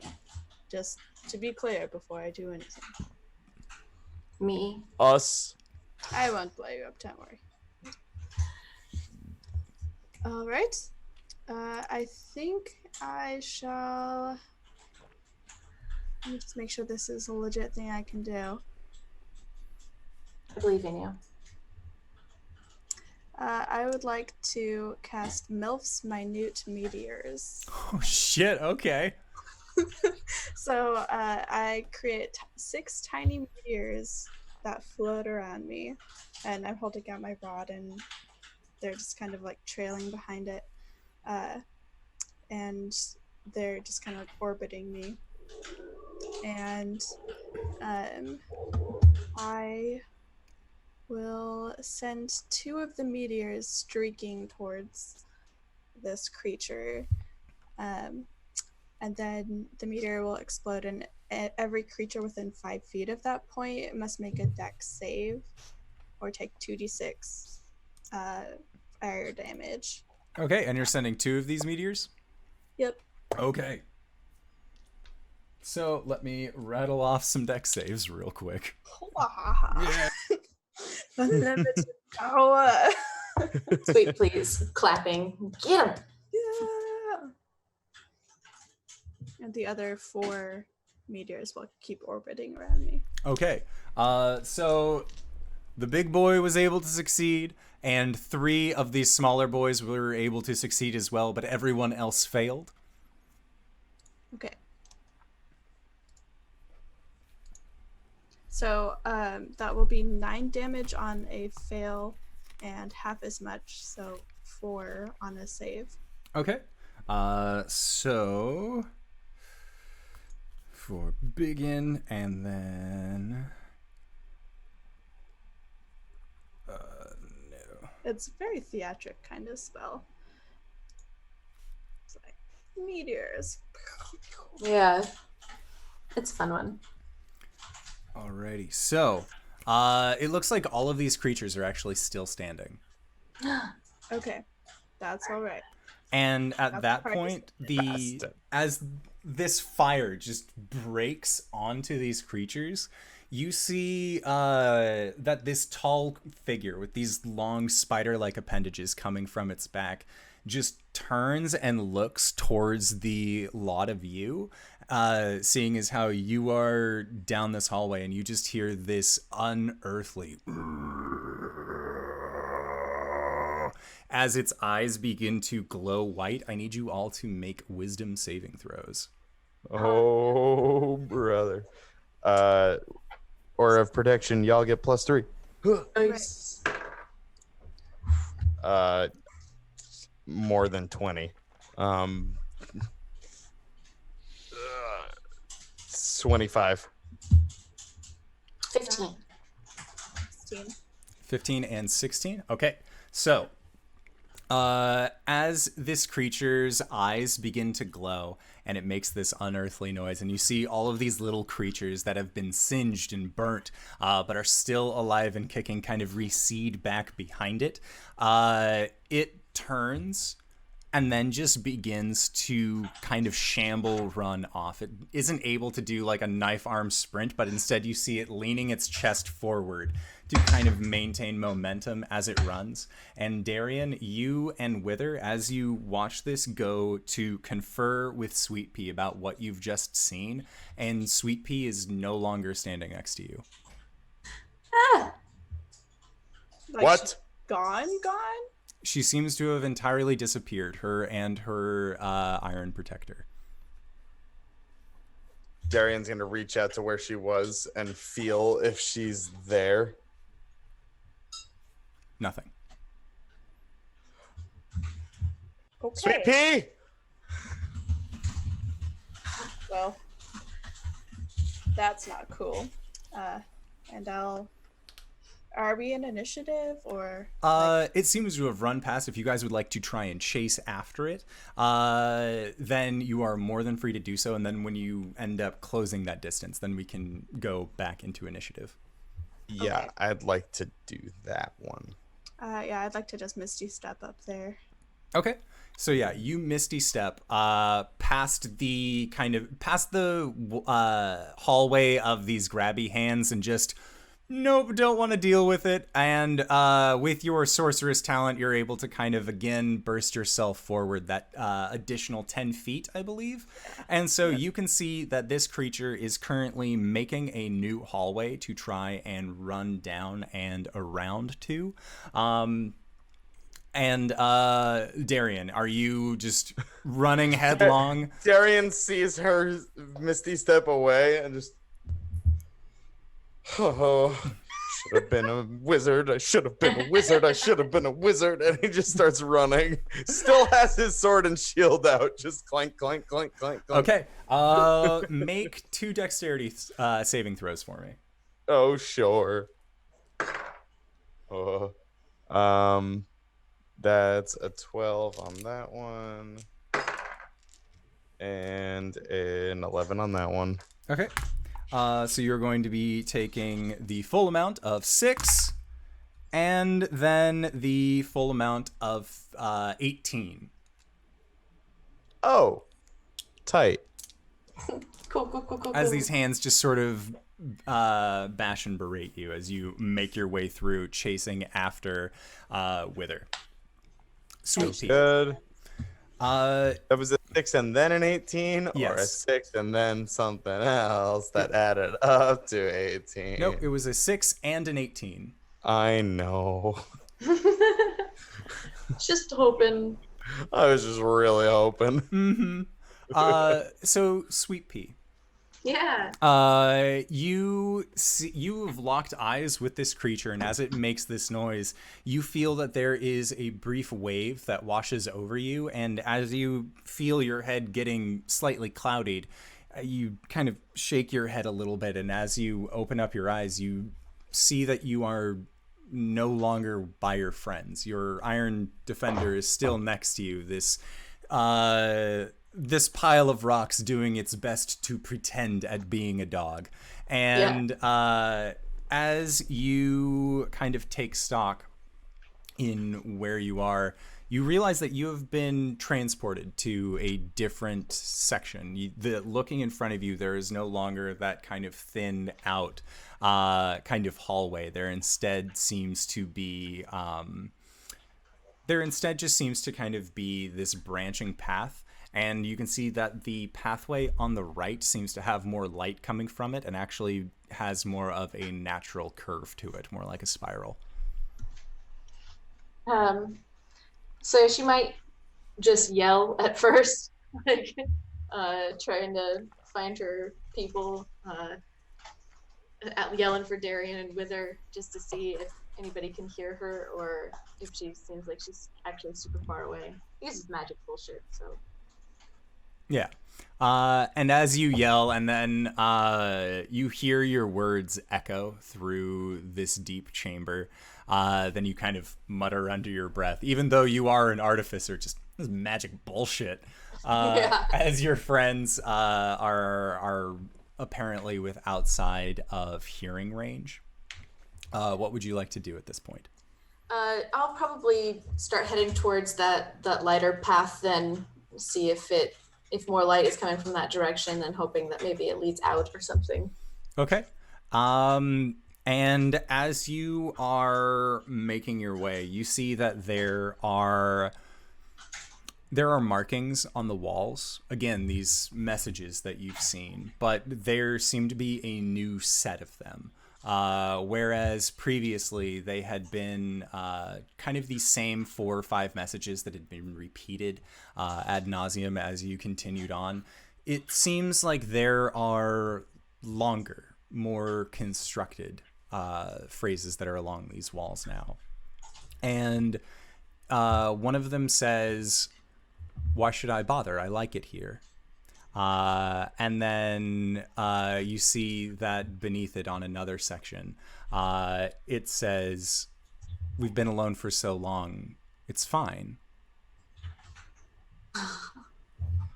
Sweet Pea hates this, especially now that she's alone. This is the goddamn worst. So she'll probably start moving a little bit faster, making sure her rock friend is with her. Just like, come on, let's go. We got to get out of here. I can't stay in here. And as you are saying that to yourself and making your way forward, you see that there are, again, more of these messages. And one of them in particular that you notice says,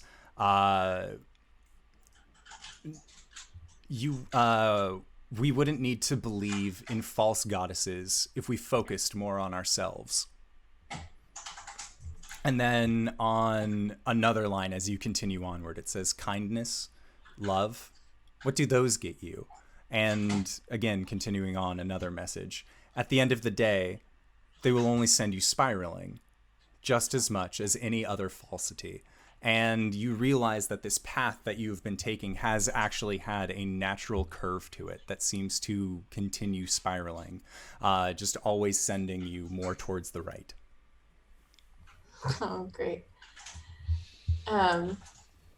She starts to wonder if Chris Drab decorated these walls, Cthulhu. She, I don't know, she's just going to keep trying to head, I guess, the direction that she's been heading for a little bit longer until it seems like, if it starts to seem like it's really not going anywhere, not changing in shape or anything, then she'd probably stop.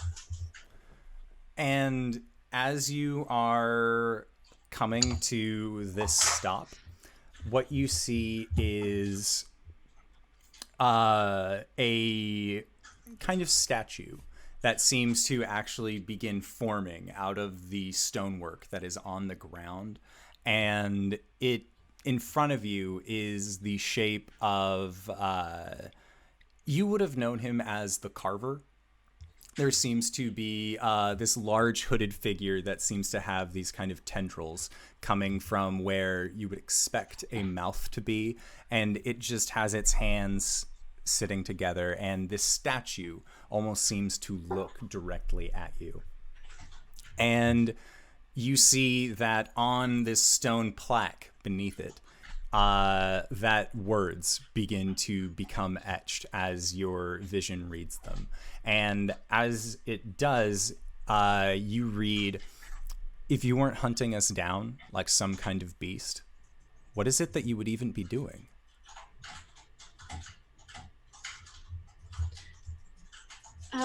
She looks at this stone thing. She's pretty used to talking to rocks and stuff, so that doesn't seem too weird to her. It's only when the rocks talk back that's the problem. Yeah. She just kind of looks at the statue and it responds to it and basically says, we're not hunting anything. What is this?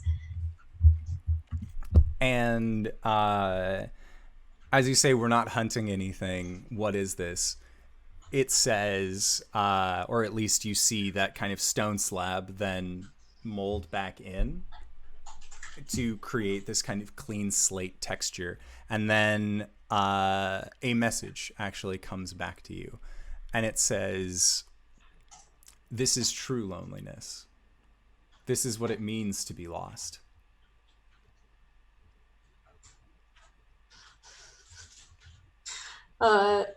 She just starts looking around furiously. She might try to use sending to contact Wither or Darian just to see if it's blocked by the place that she's in. She might just reach out to them in that way that she's used to. Okay. Get separated. I'm extra lost now. So as your message shoots off, or as your sending goes, make an Arcana check. I'm going to use another lucky point. Okay. Terrible. Okay. Arcana 18. Okay, so with your 18, as your message gets sent, you've not necessarily been in situations like this before, but you have a general understanding of how the message spell works and how to best kind of understand the situation as a whole. And as your message, or as your sending spell goes, you realize it's the people that you are directing this sending to do not exist on the plane that you are currently on. Oh no, this is the worst. That just freaks her out that much more, and just kind of shouts at the message on the wall. None of you are making any sense. Your weird messages, your creepy, getting me lost business. It's not fair. We weren't lost. We weren't hunting anything. And I just need to be back with my friends. And just getting frantic. At that, you see that, first off, I would like to say thank you, Trash Serpent, for the follow. That is another $5 towards the Tiny Changes organization in your honor. So thank you, kind sir or madam or anywhere in between. Thank you. And as you say this, Sweet Pea, you see that the stone figure, the markings underneath get washed away, and with a sound of stone moving, this figure leans in towards you, and the message beneath just says, "Why?"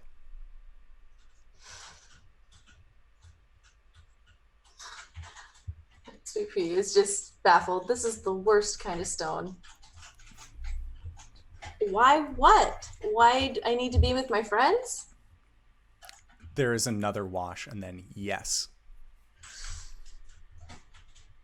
Because they're my team. They're my family. My success and their success, they depend on each other. They need me. And with that, the message erases again. And the stone figure, you can see that there is a look of consternation on its face as it kind of gazes towards you.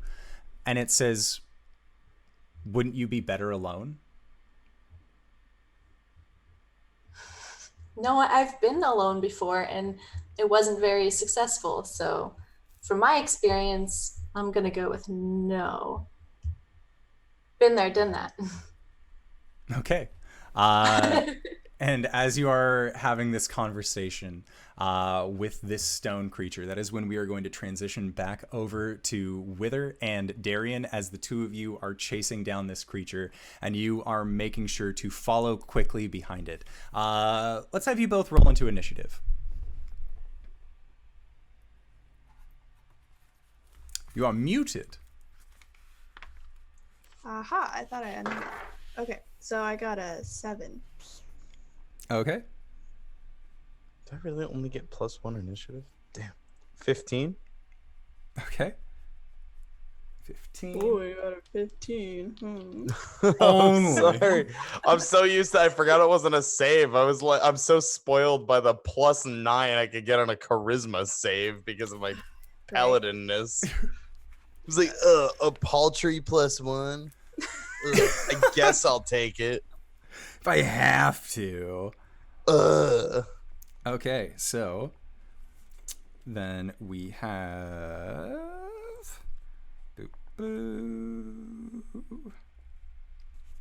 and a there. So first up is going to be this long, spindly armed creature, as you have chased it now into what looks to be a corridor that hasn't had the time to grow any kind of excess hallways or pathways.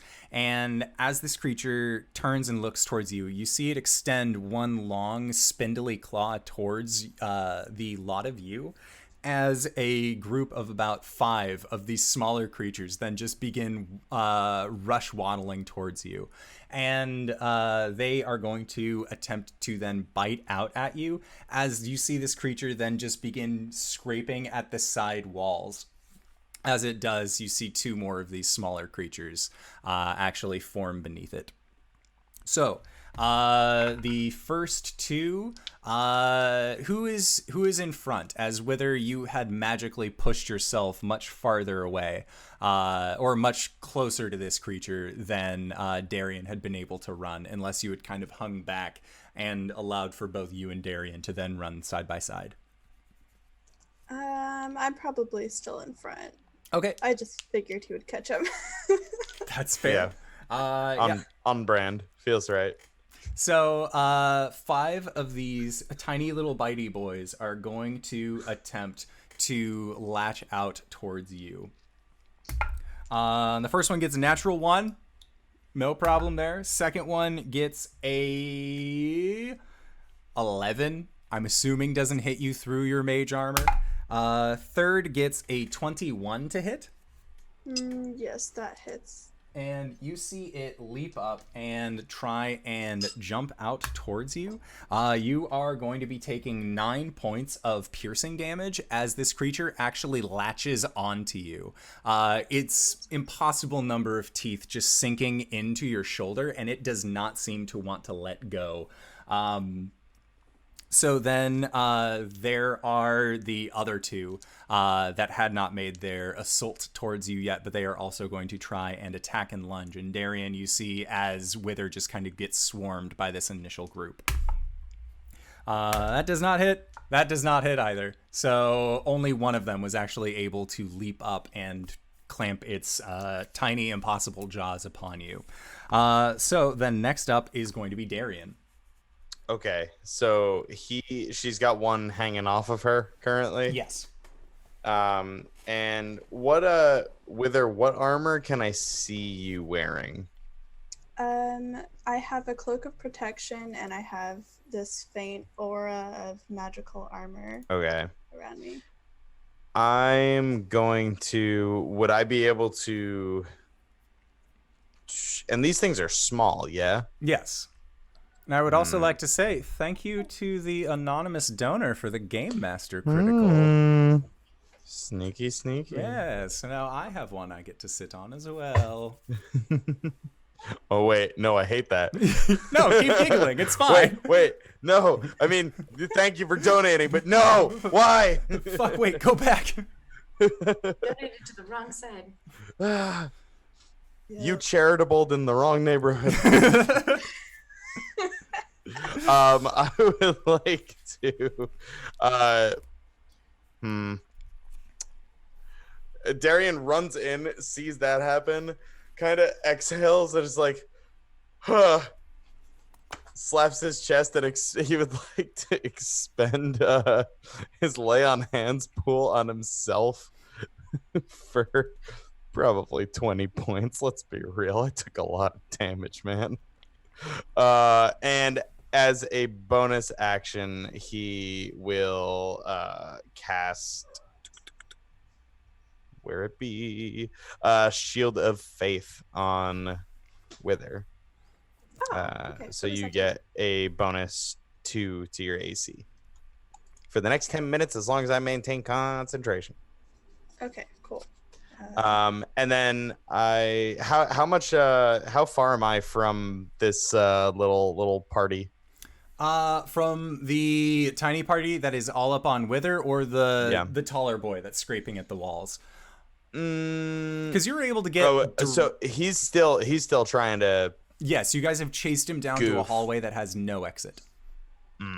Okay. How far am I from him?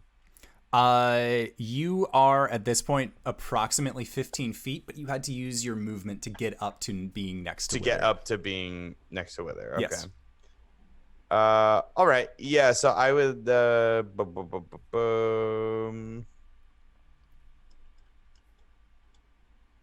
just gonna be there. Okay. I can't do much else. Yeah. Okay. Sounds good. Wither, you are next. Okay. Firstly, I have. Can you remind me how concentration checks work? Because I took damage and I still have my meteors. Yes, thank you. So make a Constitution saving throw, and then since it dealt less than 10 damage, you just need a 10 in order to actually be able to save through it. Okay, I got a dirty 20. Yeah, you're fine. Your meteors are still there swarming around you. I didn't know that. So the save is higher the more damage there is? Yes. So it is either half the damage total that you've taken, or if it is less than 10, it just defaults to 10. Yeah. Okay. Interesting. Okay.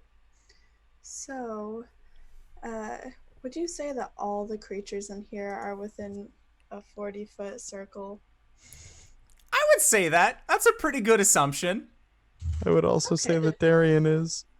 Oh, don't you worry, Darian. You precious. I'm doing a concern. So I am going to cast Fireball on all of us, and I'm going to spend 1 sorcery point to make Darian and I automatically succeed on the saving throw. Okay. Seems pretty good. I Roll for trusted you the damage. whole time. Let's have you roll for damage before I roll some saves, just to see how many saves will be necessary in this. Yeah. Okay, gotta find the spell. Forgot what number of it was. Okay, 8d6. Okay, I gotta get some more d6s. It's a good spell. Good. It's a spicy meatball. It's a good damage. Okay. 6, 7, 8, 9, 10, 11, 12, 13, 18, 22, 25. Okay, yeah, so I only need to make one save out of these 12 plus creatures, as all of these tiny little boys just go up in flames as you cast this fireball directly on you. So how much was the damage total? It was 19? 25? 25. Okay. Yeah. And then it got a 17 for its save. Okay, my save is 13, so I made it. Okay, sounds So it takes good. half. So That's then, 12. yes. And then, so as this burst of damage ends up breaking, Sweet Pea, as you are having this conversation with this stone, which, again, you've had plenty of conversations with stones, but it only gets weird when they start asking you questions like why. Stones shouldn't give you questions like that. You feel, as you have given it this response of, I do this because I depend on my friends depend on me, but it's not necessarily a bad thing. We work together. And as you say that, you see this creature, this stone figure in front of you, that the text beneath it is written out as Y. And then you see its hands move to the sides of this strange throne that it seems to be sitting on, and you see the text erase and then Y again, but it is written more erratically as this figure begins to stand up out of the stone, and it just seems to be writing Y, Y, Y, Y, faster and faster and faster. But then you feel a wash of warmth around you, and in this brief moment of warmth, you feel the ground, huh? Okay. You feel the ground wash out from beneath you and then come back. And when you open your eyes, you see that a fireball has actually been detonated, not even 15 feet away from where you are, as this creature that seemed to have somehow banished you has now taken enough damage that he is unable to actually be able to maintain his separation. So I would like for you to roll into initiative. Okay. I've never been so happy to see a fireball in my face. 19. Okay, so Sweet Pea, top of the round. Or, sorry, unless Wither had any bonus actions that you could do. Oh, yeah, bonus actions. But you see, after this fireball detonates, there is a flash of light that seems to be separate from this fire, and then standing not 10 feet away from you is Sweet Pea and her iron protector. Okay, that's conveniently after the fireball went off. It was a powerful spell. Do I get to pick what's in the Ring of Spell Storing, or do you want to just... I would say that you would have had it for a long enough period of time that you would be able to fill it with whatever you would have liked. From your spell list, just basically give yourself a free casting of a spell so long as it is able to be cast out of that ring. Okay, cool. Sweet. So I think I'm gonna hold off on any bonus action for the moment. Yeah.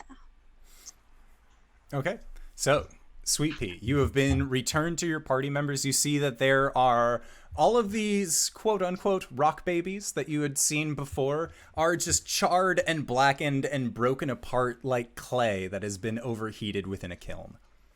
Phew.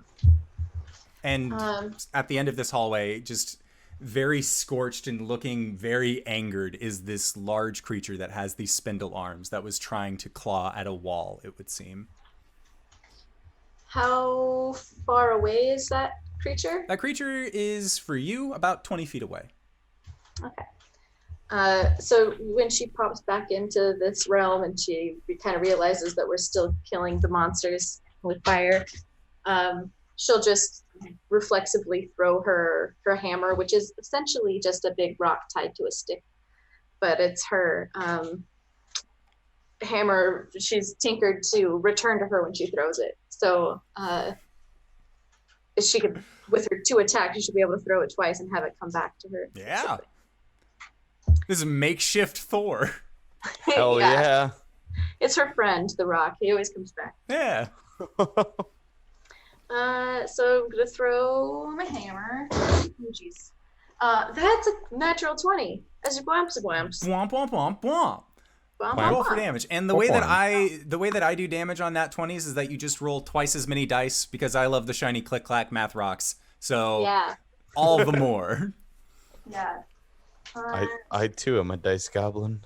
Yeah, same. Can't help it. 4 plus 3. So the first time she throws it, it'll do 7 damage to him. Okay. And the second time is 17. Okay. And a 17 will hit this creature. Roll for damage. Take that. That's a whopping 5 damage. Okay. Sounds Hell good. yeah. She just immediately starts throwing stuff at him and being startled. Just Ah! Oh, Sweet Pea's back. And as Darian, you and Wither look at Sweet Pea, you've seen Sweet Pea get a look of determination about her before, typically when inventing something spectacular, something new. But this look of determination seems to be coming from someplace else, as the hammer is just being swung outward. Yeah, she's real mad. All right, so next up is the creature. And the creature, now looking at the 3 of you, you see that its jaw just kind of extends down into a yell, and it just begins shrieking at you and lunges forward. Again, it doesn't necessarily have arms to run sidelong, so it is just shambling with its center of mass pushing forward and these long spindled arms above it. Seeing as how Wither, you have been doing it a dirty by blasting it with a fireball, I am going to use my DM crit to deal some damage. So it is. I would like to use shield Okay. as my reaction. Okay. Yeah. What does your shield come to? It makes the AC go up to. Well, firstly, I must clarify. So I have mage armor, but I also have the Shield of protection. Shield of protection. So do those stack, or do Yes, I just they do. pick the higher? They do. Okay, so then it's 23 AC. Okay, so it gets a 26 on its overall attack, so 20 plus its attack modifier. And you see that it is actually going to wrap its large spindle-like arms around you, and it is going to use its embrace ability. Oh, no hugs. Bad touch. It wants all the consent. hugs. No. And 4.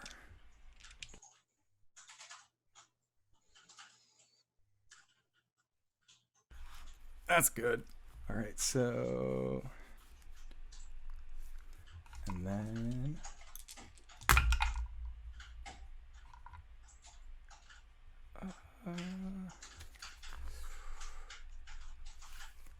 you're going to be taking 44 points of piercing damage. I am unconscious. No. Oh god. As this creature just brings in Wither into this sickening embrace and just holds them against itself. And you see it's like Wither's head is currently now resting along the side of this creature's shoulder as it just looks at you and snarls. So next up is going to be Darian. What would you like to do? Panic. I would like to upon seeing this, he's not having it, and he would like to turn and make an attack at the creature with his Sunblade. Okay. Which this. Oh brother. Oh, D&D Beyond. I'm not used to this. Does an 18 hit? An 18 does hit. Roll for damage. Huzzah! Okay. 1d8.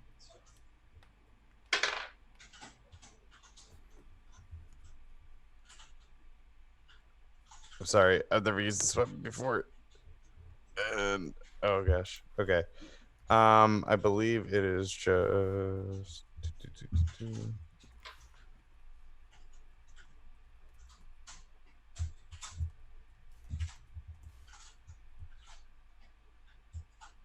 He's not undead, is he? It does not seem like he is. Okay. So I believe it is just a.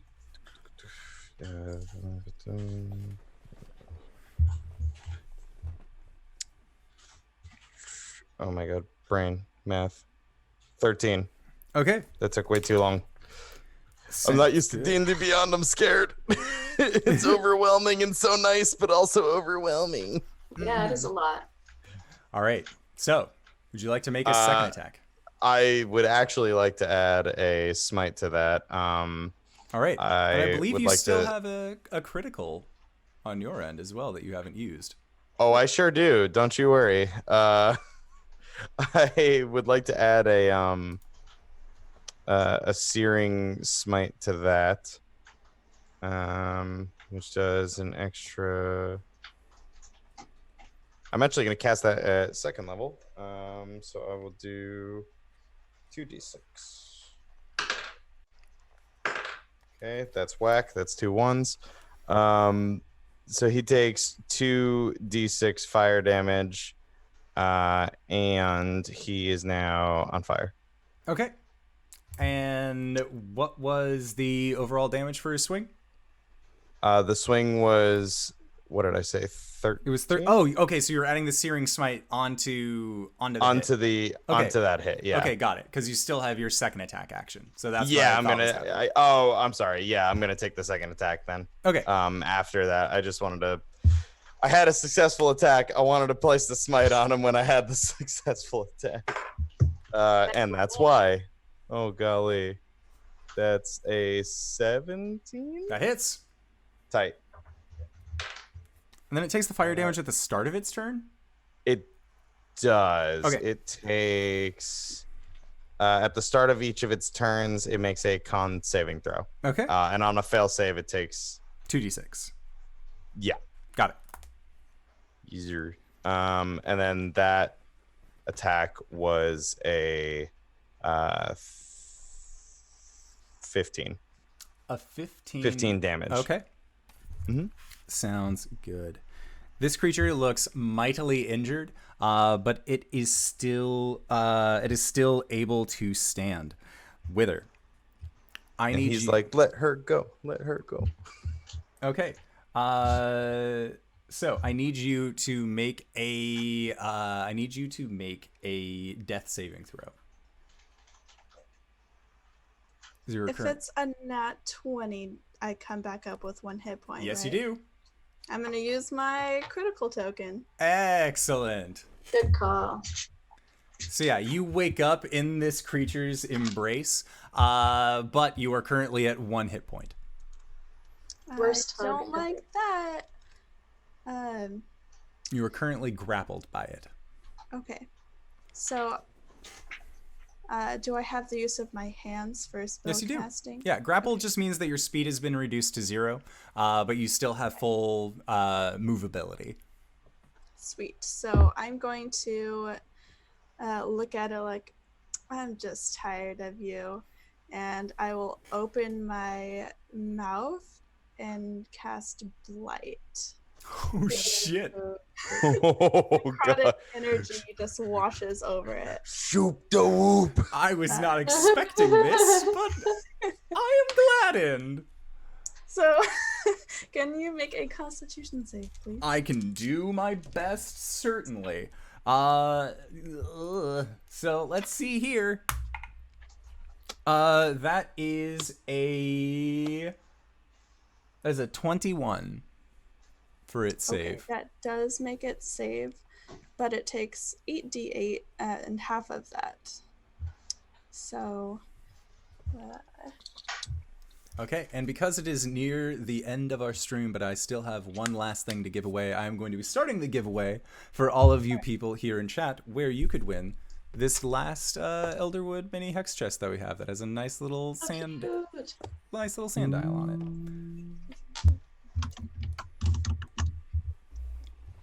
27, 33, 37, 38, 39, 40. So 20 damage. Okay. Sounds good. So, boop. All right. So, It's the worst. It's pretty bad breath. yeah. Blah. All right. So, drops it down a significant amount. The giveaway has now begun. So, if you use !giveaway, you will then be entered into it for the next 10 minutes until the stream ends. So, good luck, guys.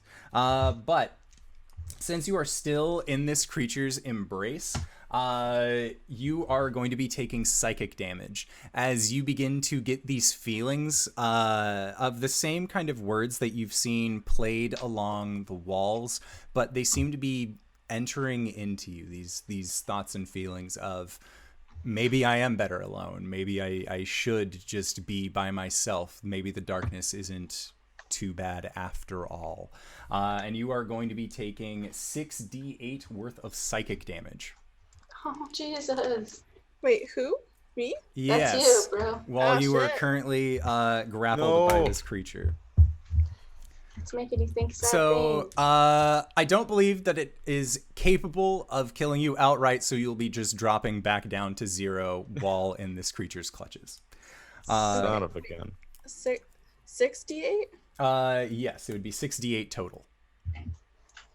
Okay. Yeah, because you would have to, because you have to deal, I believe it is your entire HP on top of dropping you to 0. So what is your health overall?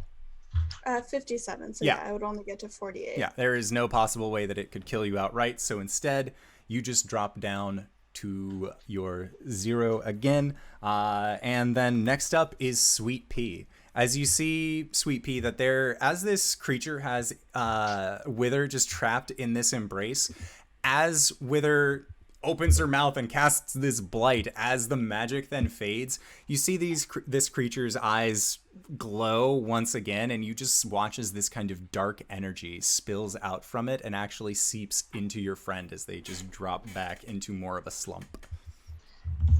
Oh no! Sweet Pea's very upset about this, so she go running over with her little rock friend and try to like get in there so that I can touch with her if I can get my hands on her. Oh yeah. So I can do her a heal. Okay. Yeah, you were able to reach out and do a heal, no problem. Okay. So I'm gonna cast Cure Wounds at the 2nd level. So hopefully I can do better. Let's see. Oh, that's not good. That's not good. So it's gonna be. Tell me. a total of 15 hit points for Wither.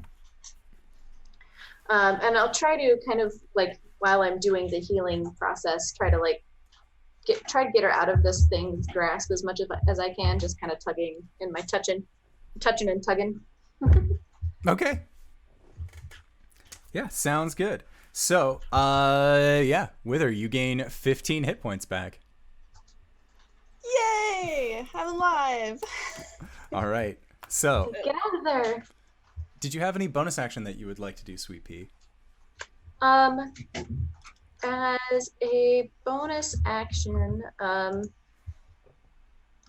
I can command my Iron Defender to bite this guy while we're standing here.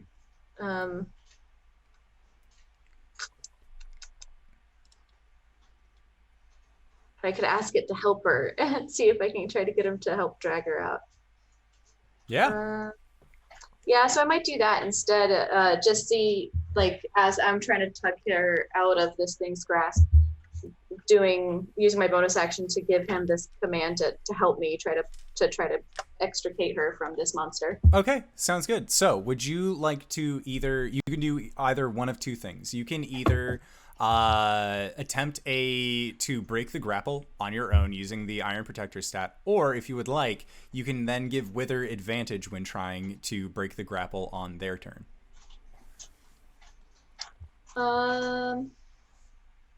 We'll go with giving Wither advantage. That seems like it'll be better than trying to use our strengths. Fair enough. All right. So next up is this creature. And is it at the start of its turn it has to make the con saves for the fire, or at the end? The start of its turn. Okay. So it is going to attempt to make that save. It got a 13. Ooh, I don't know. It just misses. Okay. So takes 2d6 fire damage. You want to roll that for me? Oh, yeah. Oh, yeah. Oh, wow, I keep rolling the same number twice. That's 6 damage there. Oh, boy. All right. This creature is looking incredibly injured. It does not seem like it has as much staying power as it once did. But seeing as how you have dealt it mighty blows, Darian, its two arms, one arm is kind of wrapped around the top of Wither and the other half is around the bottom, so it's kind of creating this harness to keep them close.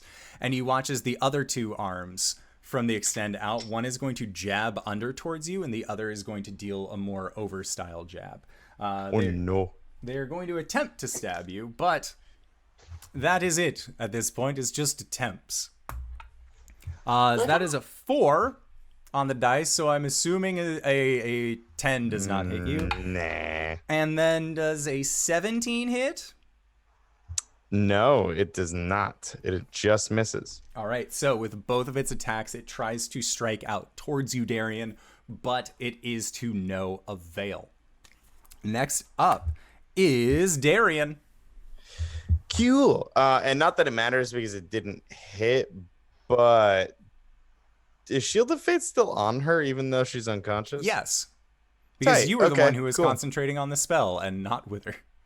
Yeah, I figured. I was just like, wait, does it? Actually, Searing Smite, is that also a concentration spell? Oh, you know what? It very well might be. So Shield of Faith would have dropped. Yep, it is. So Shield of Faith would have dropped. That's okay. She went unconscious. I would have dropped it knowingly. Okay. And thank you, Cyberwolf, for the raid. Cyberwolf. He's the best wolf. He's Wait, am I pretty swell. unconscious again? You woke up, you barfed, and then you went back to sleep. But then Sweet Pea ended up touching you, and then you popped Oh, it back that's right. to 15. And now you pop back up. Man, it's been a roller coaster. It's been like 30 seconds of combat, just having a day. Okay, so he just tried to swipe at me. I also just quick point of order. I think I added too many things, so he should not. have give him back 4 HP because I'm stupid. Okay. The sword listed something in the description, and I didn't realize it was already factored into the damage, and I was doing some number crunchies. Okay.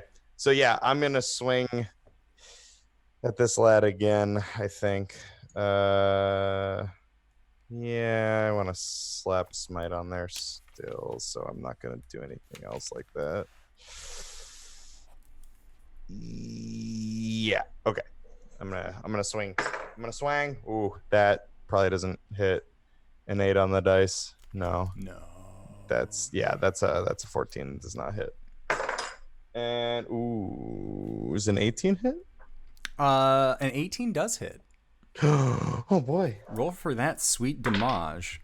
Okay, I'll add it right this time, Dad. That's 12 damage. Okay.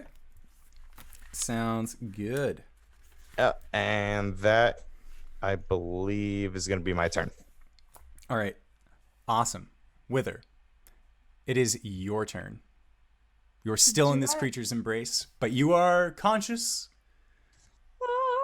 So, do I think that I could just slip out via Misty Step? Yeah. Ooh. Totally. All right. Trixie. I'm gonna do that as my bonus action, and then as my regular action, I will lift up my crossbow, or because Misty Step is a first level spell or Second level spell. Yeah. Mark it down right. I can also use my Tempest thing and like move another 40 or another 10 feet away, so like 40 feet away, and I'll just shoot with my crossbow. Pew, pew. Pew, pew, pew. And then Shiny Exian. Congratulations. You've won a prize. Oh boy. That's shiny. Yeah. Congratulations, Shiny. You won. It's rigged. It's rigged. I just wanted the tiny dice. 22. And they are so tiny. That's so cute. Those are very cute. Awesome. Yeah. There was a 22 to hit, Yeah, that'll totally hit. and that's 11 damage. Okay. Yeah. Max damage. So this creature looks like it is barely hanging on at this point. Sweet Pea, what would you like to do? I was going to do something ridiculous, but I think we'll keep it less ridiculous for now. And she'll just go back to throwing her hammer at him and telling her her small rock boy to do a bite. So for my hammer, it'd be a dirty 20. Okay, that hits. And then a 13, which I'm sure doesn't hit. 13 does not, sadly. Okay. So for 7 damage from my hammer, my little dude can do a bite.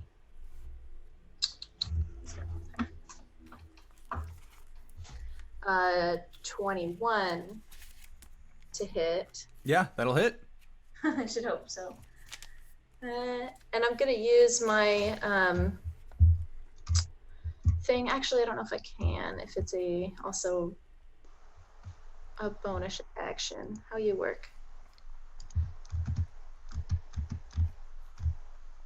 Arcane Jolt. It just says once if me or my defender hit. So I'm gonna have him do this Arcane Jolt. So when he goes to bite him, he gets like a good. I'm gonna say it's like static electricity zap because that seems funny. The rocks rubbing together.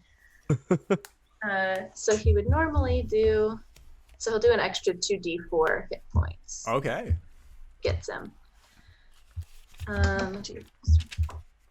Oh, right. I rolled a 1. So 4. And what did I say? Oh, 2d4.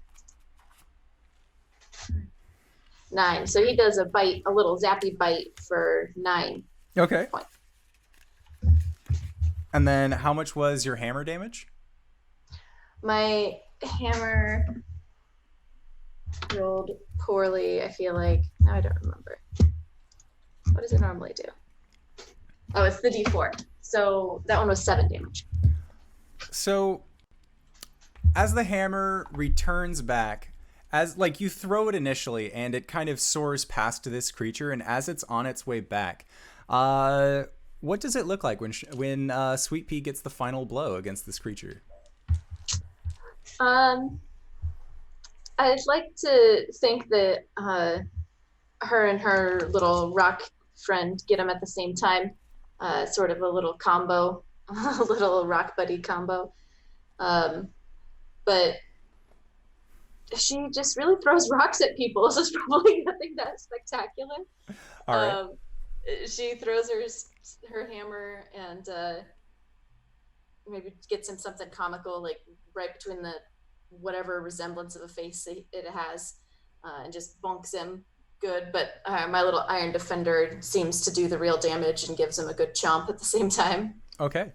So as the chomp from the iron defender sinks in, this creature kind of staggers back, and as the stone hammer is thrown forward, there is a thunk as this creature gets hit square in the head, and as its body careens back, the entire area that you guys are in seems to just halt and then turn into a slow-mo, it seems, as this creature is falling back, and you watch as these stones begin to dissipate from around you. And then as they dissipate, you're expecting to see darkness, you're expecting to see more of these messages, of these terrors that have kind of presented themselves to you along the walls as you have progressed deeper into this labyrinth. But instead you are met with light. You are met with what feels like an ever-present sun warming you, and you watch as this creature, its two spindle arms upwards, its lower arms at its side, they begin to fill in with a much more lively texture, and you see that the arms that were up with these large spindles begin to get covered in these small, tiny feathers, and you watch as they actually begin to grow downwards until standing in front of you is what appears to be an angelic creature. And in that moment, its arms backwards, you see that this paper that you had uncovered previously that had said "the lost" across it, you see instead that gets erased and then rewritten to "the found." And as you have found this creature and beaten back these feelings of loneliness and loss, it seems to remember its previous form. It seems to remember what it was intending itself to be. And as this happens, it opens up its eyes and looks down upon the three of you, and you see a warm smile cross over its face, and it brings its hands across its chest and it bows towards the three of you. And with that, again, your vision is just flooded with this vibrant white light. And when you open your eyes again, it is morning. You are back at the camp. You see that the small fire that you had made has gone out and is currently just billowing this small column of smoke from it. And you see that Gog is currently just passed out, big puddle of drool next to his face, as most likely came from just his orcish tusks not allowing him to fully close his mouth when he sleeps. And in the place where you had seen your traveling companion for the evening coat, instead you are left with a small letter that seems to be propped up. And as you go and investigate this letter, as you do, Gog steadily wakes himself up, just, cobras! And then he just startles himself up and then just kind of like looks around really expectantly. He seems to have had an entirely different dream than the lot of you had had. And reading the letter, it says, "I'm sorry. If there had been an easier way to recruit you all, believe me, I would have done what I could have to go down that road with you all. At this point, you may understand why I asked to share your rest at your fire. You were exemplars of kindness to an utter stranger with your own tales of grandeur, and to simply pass each of you by would have been a grave mistake in its own regard. To express my gratitude properly, I would need at least 1,000 sheets of parchment, and the gods smile upon you each. The gods smile upon you each this day, fellow travelers, and may each of you know that your efforts did not go unnoticed. My lady is alive and recovering thanks to every one of you, and as such, she has seen fit to give each of you her blessing. So go, you tired, you weary, and you wandering. Continue on spreading the message of love and hope and compassion, and know that should your legs ever fall beneath you on your journey, that I shall stand by you. We shall stand by you, and carry you until our own legs can walk no further. And that is where we are going to call it for tonight's session and for our Guildhome Gathering. So I would like to say, first and foremost, thank you to 12 hours of incredible players and other DMs. Thank you all so much, because otherwise it would have just been me sitting in front of a camera doing multiple voices, trying to roleplay characters. It wouldn't have worked. Very, very much from the bottom of my heart, thank you all. We raised a unprecedented amount of money. I would say it was record breaking because, again, this was our first annual one, so we set a precedent. We have raised over $170 for Take This. We raised over $160 for Take This. We raised over $100 for the Trevor Project. I'm going to be tallying all of this up later and then posting it on Twitter, so that way you all know the difference that you each made in the lives of the people who need it the most. And so I would like to say thank you to these fantastic players for putting up with my bullshit for an evening. You are all welcome back at any time on this channel, whether it be any night of the week. I really don't mind. You are all fantastic. Thank you to all of you wonderful people who stuck with us all day. We dropped below 20 like once. We usually were averaging around 25 to 30 viewers for this stream. So thank you. Yes, you guys are amazing. All this Thank together. you. It's Seriously. no It's a pleasure. problem. That means a lot, for sure. Your participation means a lot to me, and I know that it is going to mean a lot more to the kids and to the individuals that we helped raise money for today. And with that, thank you so much again, and we will see all you guys next time. All right, everybody. Bye-bye!